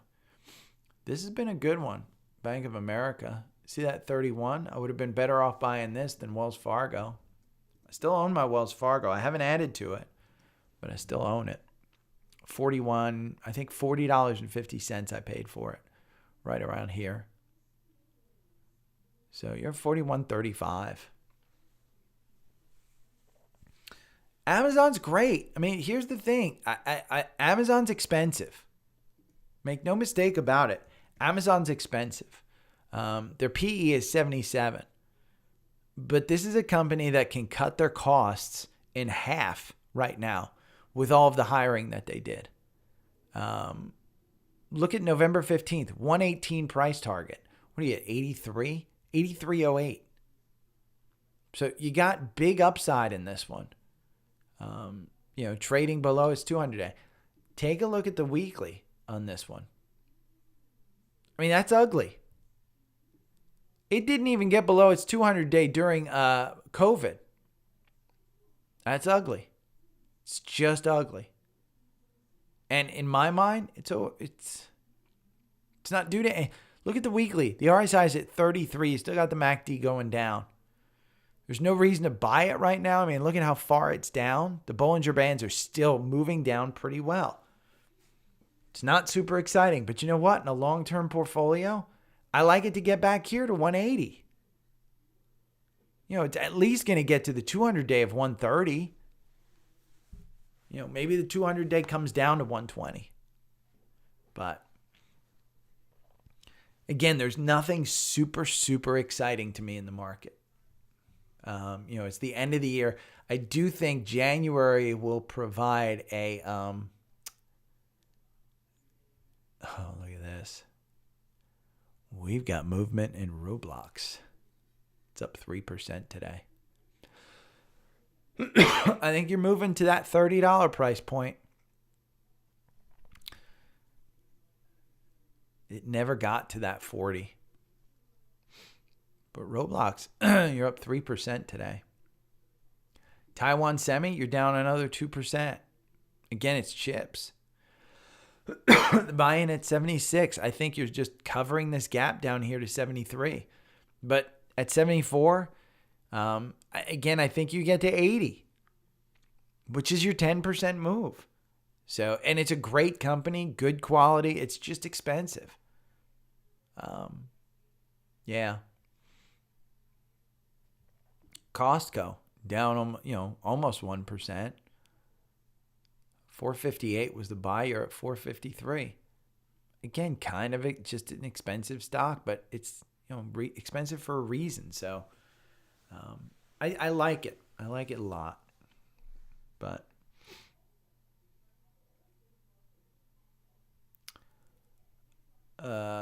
Larry, did you sign up for TrendSpider through me? If you signed up for TrendSpider through me, just send me a message. TrendSpider is going on with a sale right now. Let's see.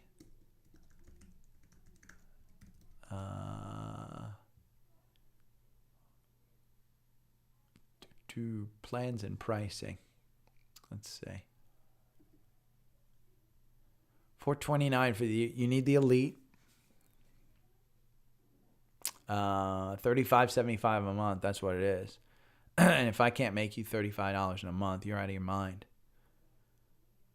But you need the Elite level. It's 50% off for 3 more days. I'll look at LabD. But Larry, yeah, just sign up there and then hit me up on the socials, and I'll help you set up my algorithm. As long as you sign up through me, I give it away.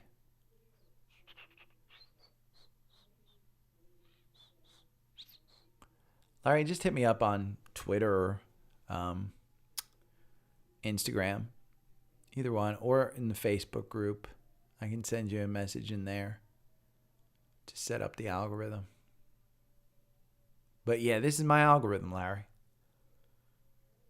I'll help you out with it.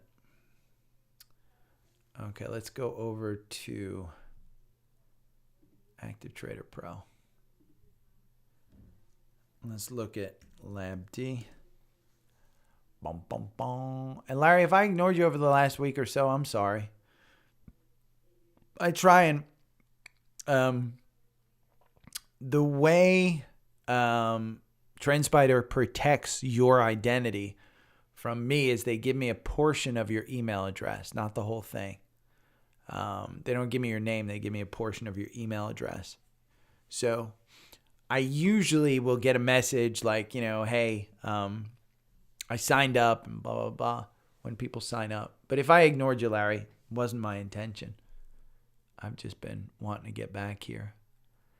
Lab D, 2-day, 5-minute. You are above that VWAP, 1820. But I think, hold on. Lab D is one of these.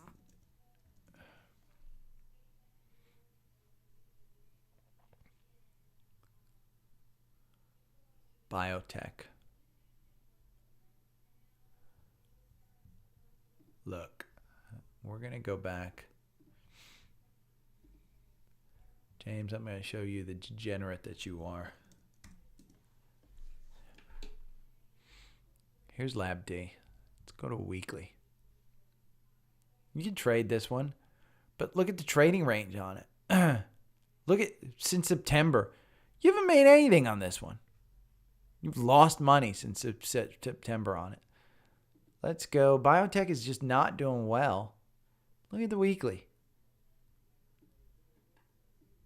You make 5-10%. You can trade options. Look at the volume level and how you peaked here in August, and you've just dropped off. So, I'm not a huge Lab D fan. And it's not any, listen, it's nothing other than I just don't know it. But let's do REI.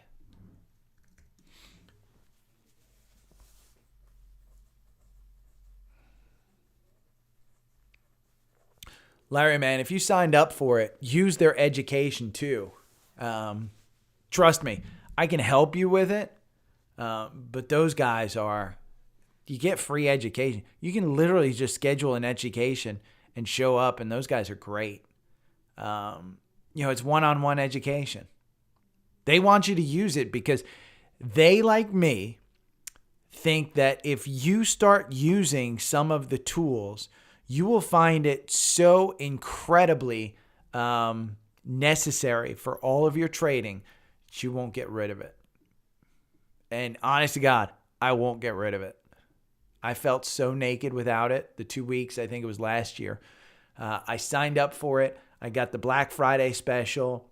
They didn't run the Black Friday special as early as they did, and so I wound up getting renewed. I didn't want to pay the full price. I kind of had a sense that Black Friday was coming around again, so I didn't want to renew at the full price, and I went 2 weeks without freaking TrendSpider.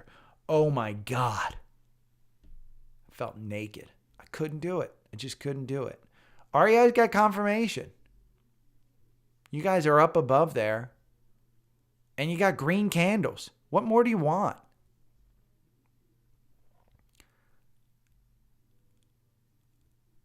Again, if you move to that 277, great.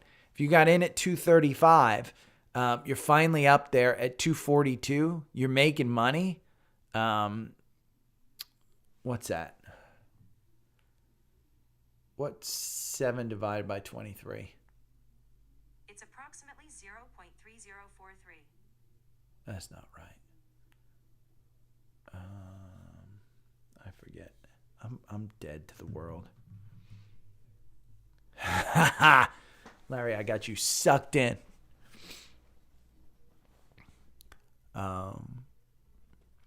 Yeah, James, my guidance to you, I know you trade a lot, and I know you do some option stuff. Don't spread yourself around. Become an expert on an industry, a sector. When I did oil, I bought a bunch of UCO and SCO, didn't know what it meant. Just thought oil can't be down around $20 and not go up. Well, how wrong was I? It went negative and I lost a bunch of money. Nobody thought it was going to go negative though. So, but that's how I learned Boyle and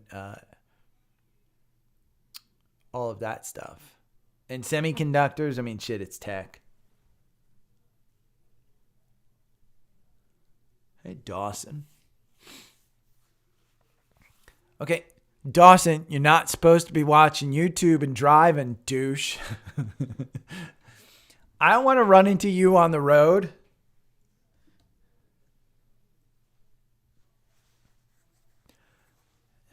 If I haven't, I don't think I've even said it. I cracked my windshield too on the way down.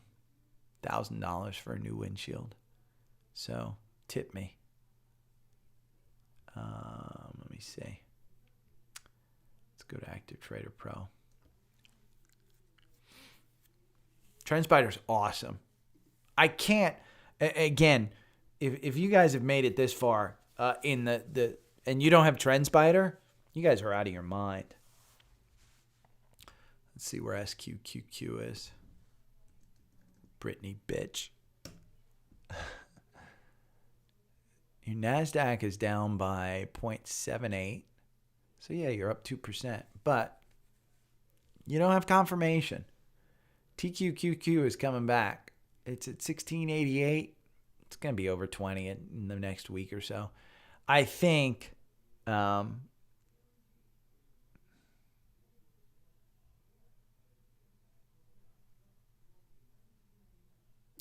Guys, I gotta do this podcast. Hold on, I gotta post this podcast. Talks amongst yourselves. I'm gonna leave you on that.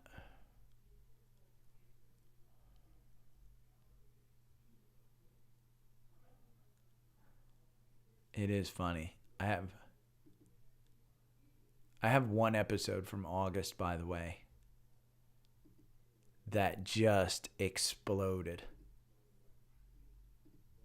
It's got like 3 times the amount of listens. And ironic, the audience stayed. You know, usually when you get a bunch of listens and you see like one episode is just going off, the retention rate through the episode is nothing. But people stayed on this one. Insert ad. Oh. Let me see if I can... I'm going to go to the iPhone.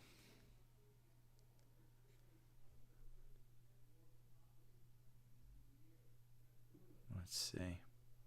No.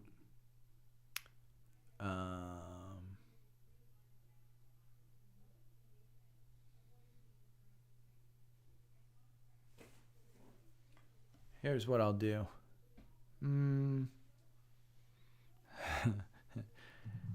Shut up, Zephin. I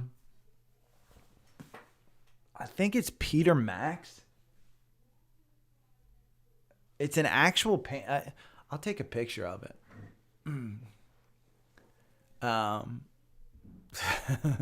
Zephin's on a fucking roll. Man, what'd you have, caffeine or something this morning? You got more energy than me. It's a Peter Max painting that I probably shouldn't have put in this room because the sun hits it in the summertime. And most likely has faded it over the years. But it was my favorite painting, and it's just gotten faded out. It's one of those that you see in, like if you go to a furniture store and you see a painting. I think I found this in a leather furniture store. And I think it was like $300. And I told my mom, I said, I really like that one. Let's see.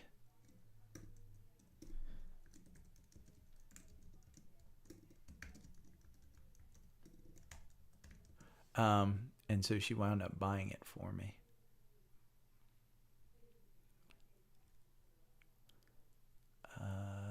Save episode. And I don't want reminders up. Where are my notes? There are my notes. We're going to copy and paste. We're going to, and I don't have any of that. Okay. I didn't cover GE Healthcare is replacing Vornado on the S&P. Symbol is GEHCV. That's bullish.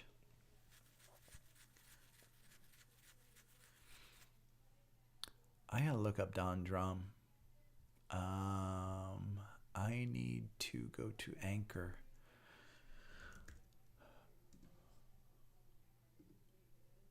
SQQQ looks to be turning around a little bit. Bum, bum, bum.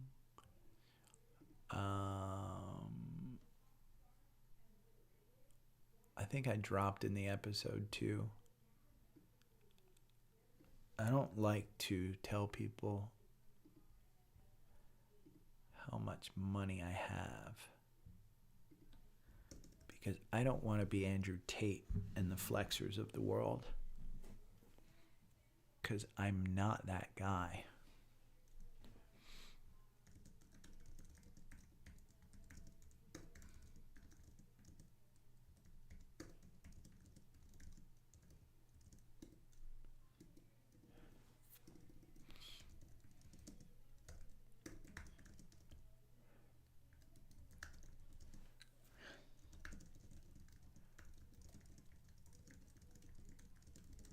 Fidelity.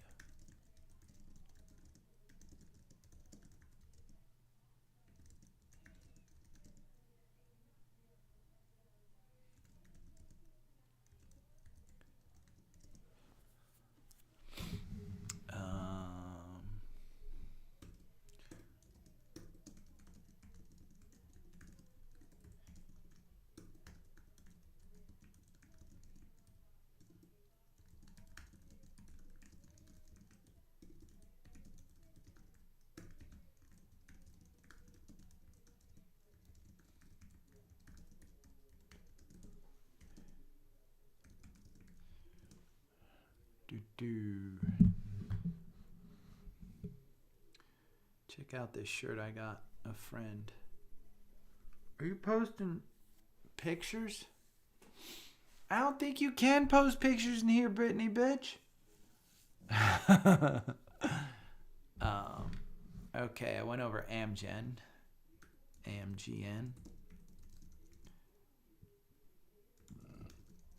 It's pullback.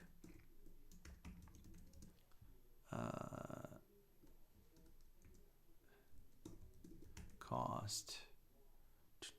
Oh, I wanted to go over wash sale, but I didn't go over wash sale. I'll put that in the next episode.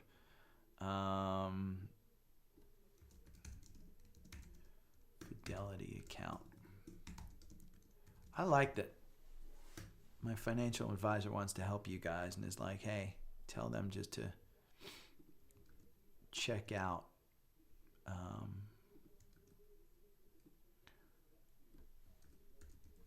get Fidelity. And my favorite greenskeeper, Bill Murray. Microsoft, Tesla, Amazon, Snow, TSM.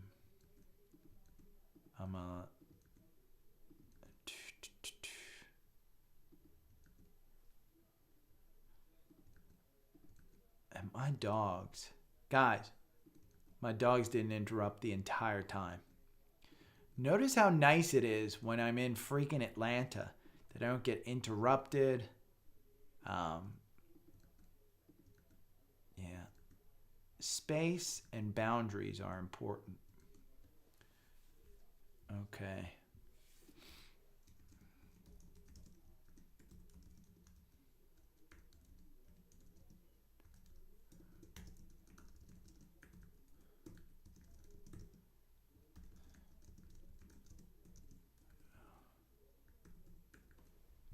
Okay. We're going to go over this. Grab that. Publish now.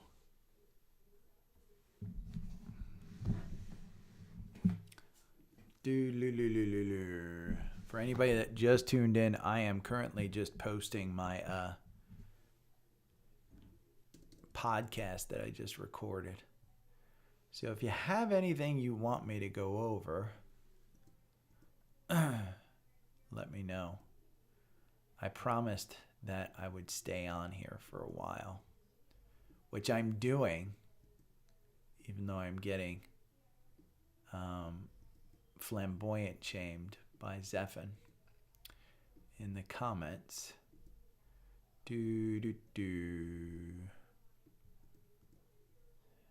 Okay. Oof. And we'll cut this. And we'll say spy tweet. And then we're going to Twitter. And we'll post this one again.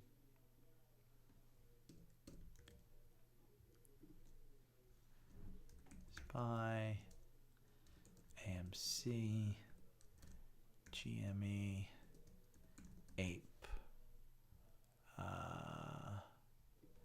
And then we'll go over TQQQ. Pally, SQQQ, SOXL, XOXS,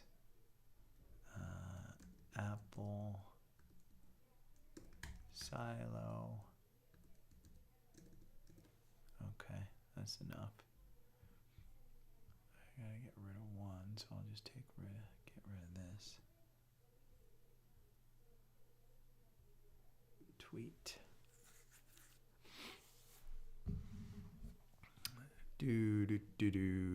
Andrew Taint is trending.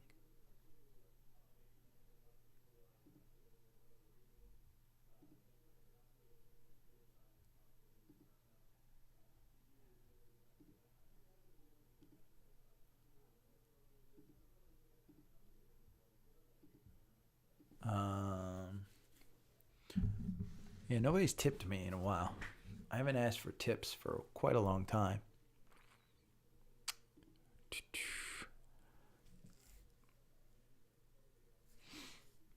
Let me see.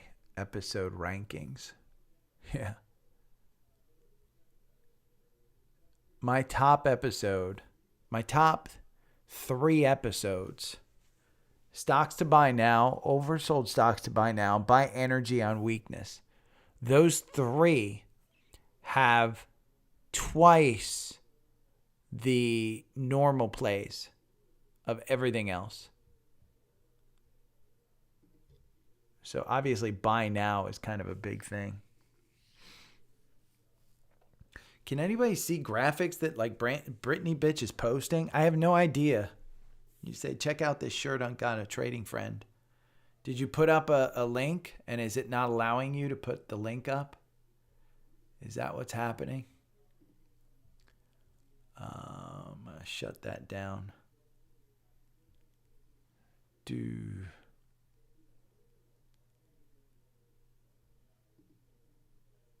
This is interesting.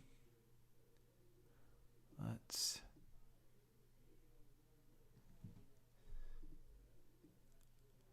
S&P targets.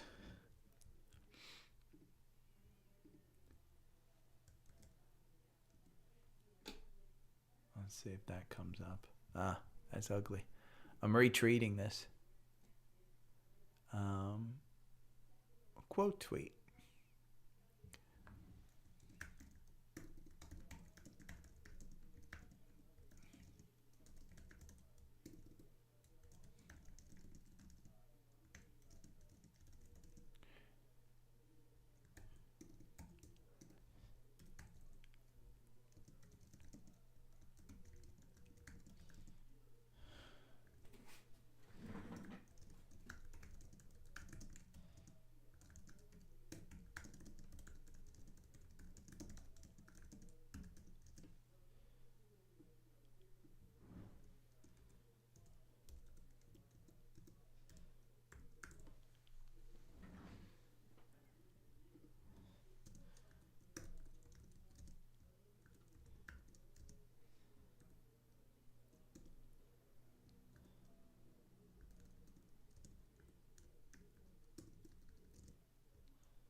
Posting to the Facebook group.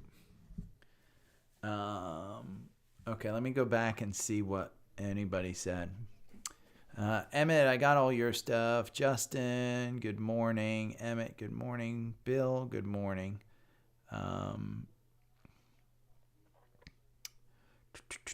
Travels weren't too crazy, James. I got that one. Hey, nice run on SOXL.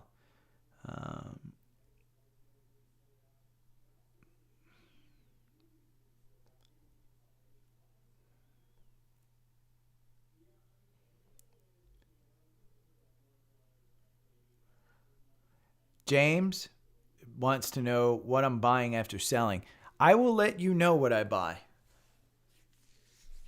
I haven't made any moves. And the reason I haven't made any moves is I just don't think, I kind of went over it on the charts. There's nothing that tells me, oh my God, it's such a good buy that I want to do it.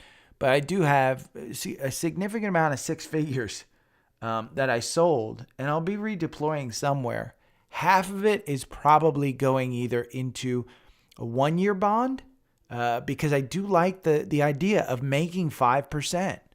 Because I think once you hit 5% from the Fed, I think Jay Powell stalls. And so I don't think that you're going to get much more than 5%. And you know what? I'm in a different situation. I don't have income. So I do need some kind of, hey, I'm going to save, protect some of my money. So, but I will absolutely let you guys know when I start buying. And I will change. I can change that in TrendSpider, that core portfolio.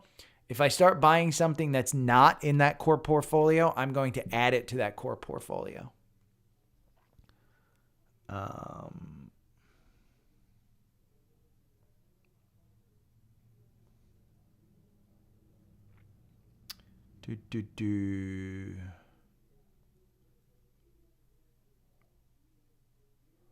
Google. I forgot to, you know what? In my sample portfolio, I forgot to buy Google. I love freaking Google. Why didn't I buy fucking Google in the sample portfolio? What the hell's wrong with me? Its valuation is better than any tech company right now at all.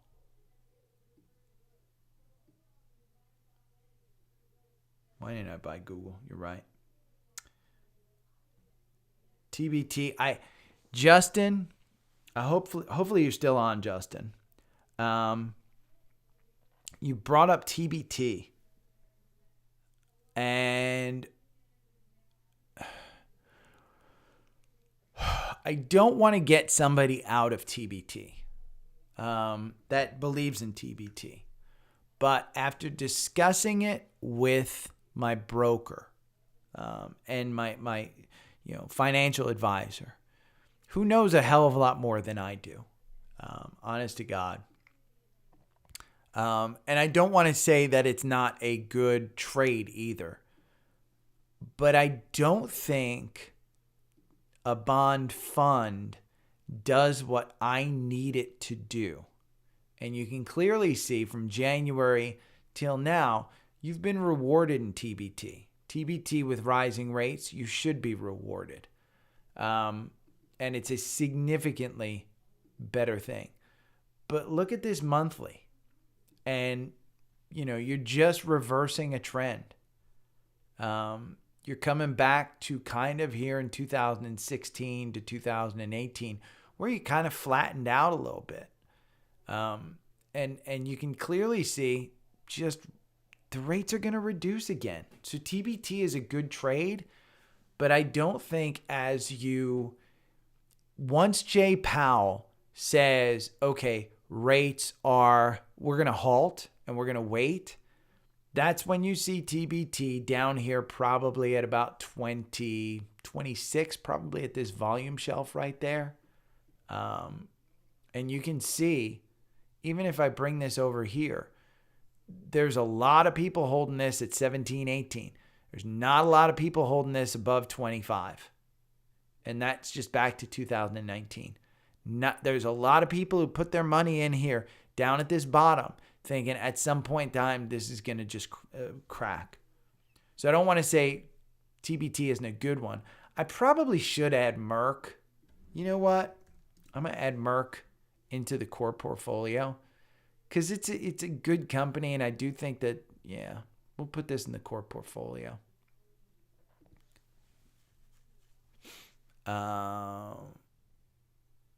Yes. Okay.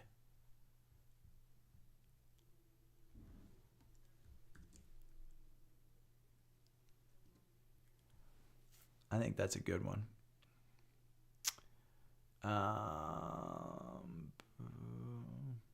Bill Murray's a good name, by the way. I'm such a fan. TGTX. Let's see.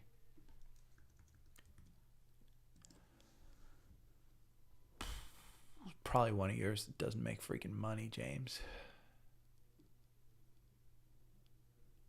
Let's see. TGTX. It doesn't make any money. Price to sales is $3.19. It's biotech. Stefan can tell us all about biotech stuff. Price target is 5. The latest price target is 5, and you're 11. You crazy. But, hey, the biotech ones, have at it. Again, James, I'm 52. I can't risk, putting money into a biotech.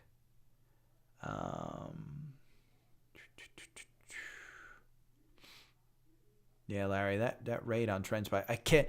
And Larry, the rate you got on TrendSpider, if you got in there on that Black Friday sale, you're not getting better. Honest to God, you're not getting. And I pay the same rate. And I tried to tell people, everybody. When I have a product that I believe in, I'm not leading you guys down a road that hey, and I tell you it's a great price for it. God. I hate college football, James. It's the minor leagues.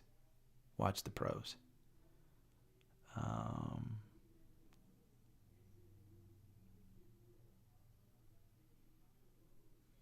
I'll take a picture of the art. You know what? I'll take a picture of the art. I'm posting this. Brittany, bitch, I'm going to take a picture of the art.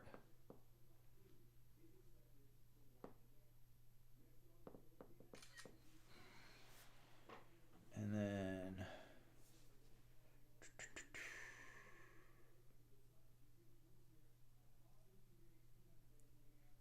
we'll post this in the Facebook group.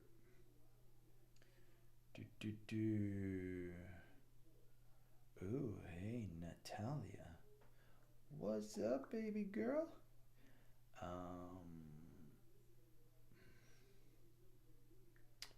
Okay. I had 2 notifications.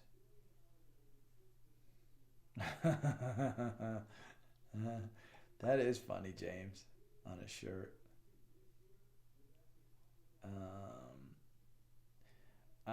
And Brittany, bitch, I am posting the photo of the artwork.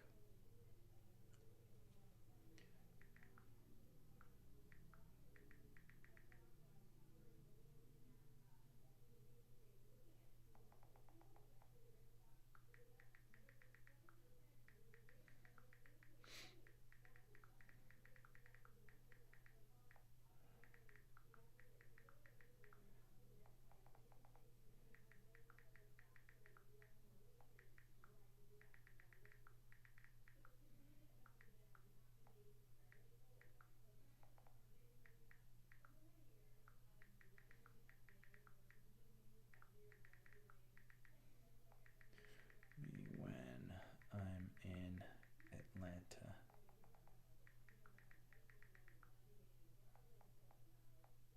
Oh. Home. Okay.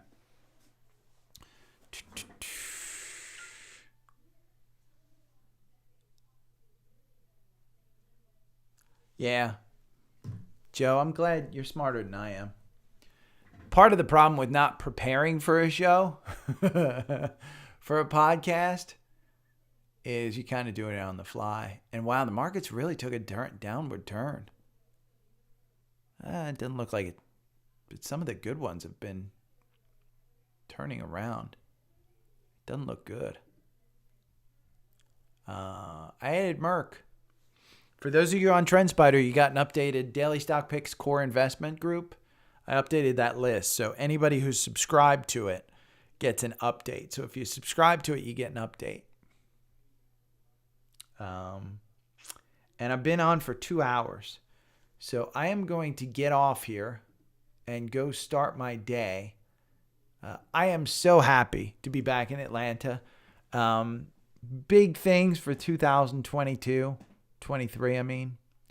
I just posted the podcast if you guys missed me and want to listen to me again. And I posted this I tweeted this out from TrendSpider. I'm going to reply to 3950. Round number.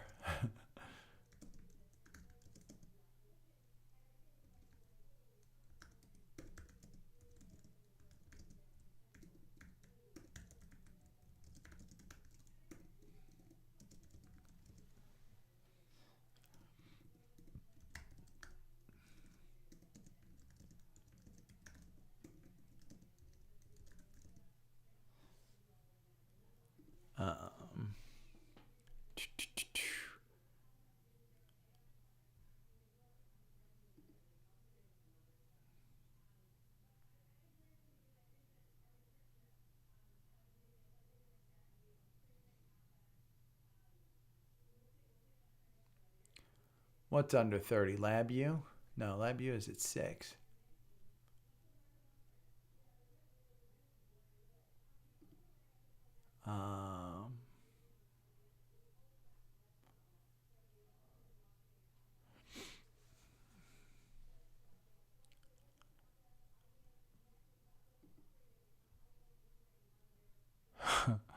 Mark Lovin. Here's a rumor. Oh. Yeah, you guys under 30, man, you guys have a lot of energy. A lot more energy than I do. I'm telling you, how can you not get that? See, somebody may be thinking that I'm talking bullshit about TrendSpider going down in price. You ain't getting a better price. I do have a 25% off coupon, and that's what I'm going to be hawking to people who want it. I would tell you to go monthly at 25% off.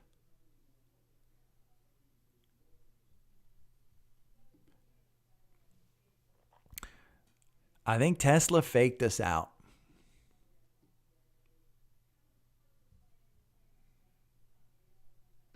See, this is what's funny. So here's Tesla. Look at the MACD cross up. And it's trading at 224. And then you kind of got this moving up here. And you went to 228. And then you just lost it. And I think that's what you're going to see here. You're at 121. I think you're going to see this cross up go up. And I think you're just going to see it kind of capitulate in this area. So, okay. I am out of here. I will see you guys Tuesday. The market is closed on Monday. So, and that's where I might do my, hey, these are the tools that I use video. So, and I don't know if I'm going to do it live. I may do it live. So hit the notifications button on here too. Get me more subscribers too. Somebody, rather than tipping me, somebody buy some bots who can get me subscribers on YouTube. I need 1,000 so I can monetize. Let me see what I'm at. And I just started the YouTube channel, I think I started in February, but I didn't start going live until, August or something. 309. I think I had 330 as of yesterday. I know I get some bots from the shorts that I play. My shorts are getting like 2,000 views, so yeah, I'll do another short, maybe get some subscribers. So, okay. See you guys Monday. If you get the chance, dye your hair blonde like I did.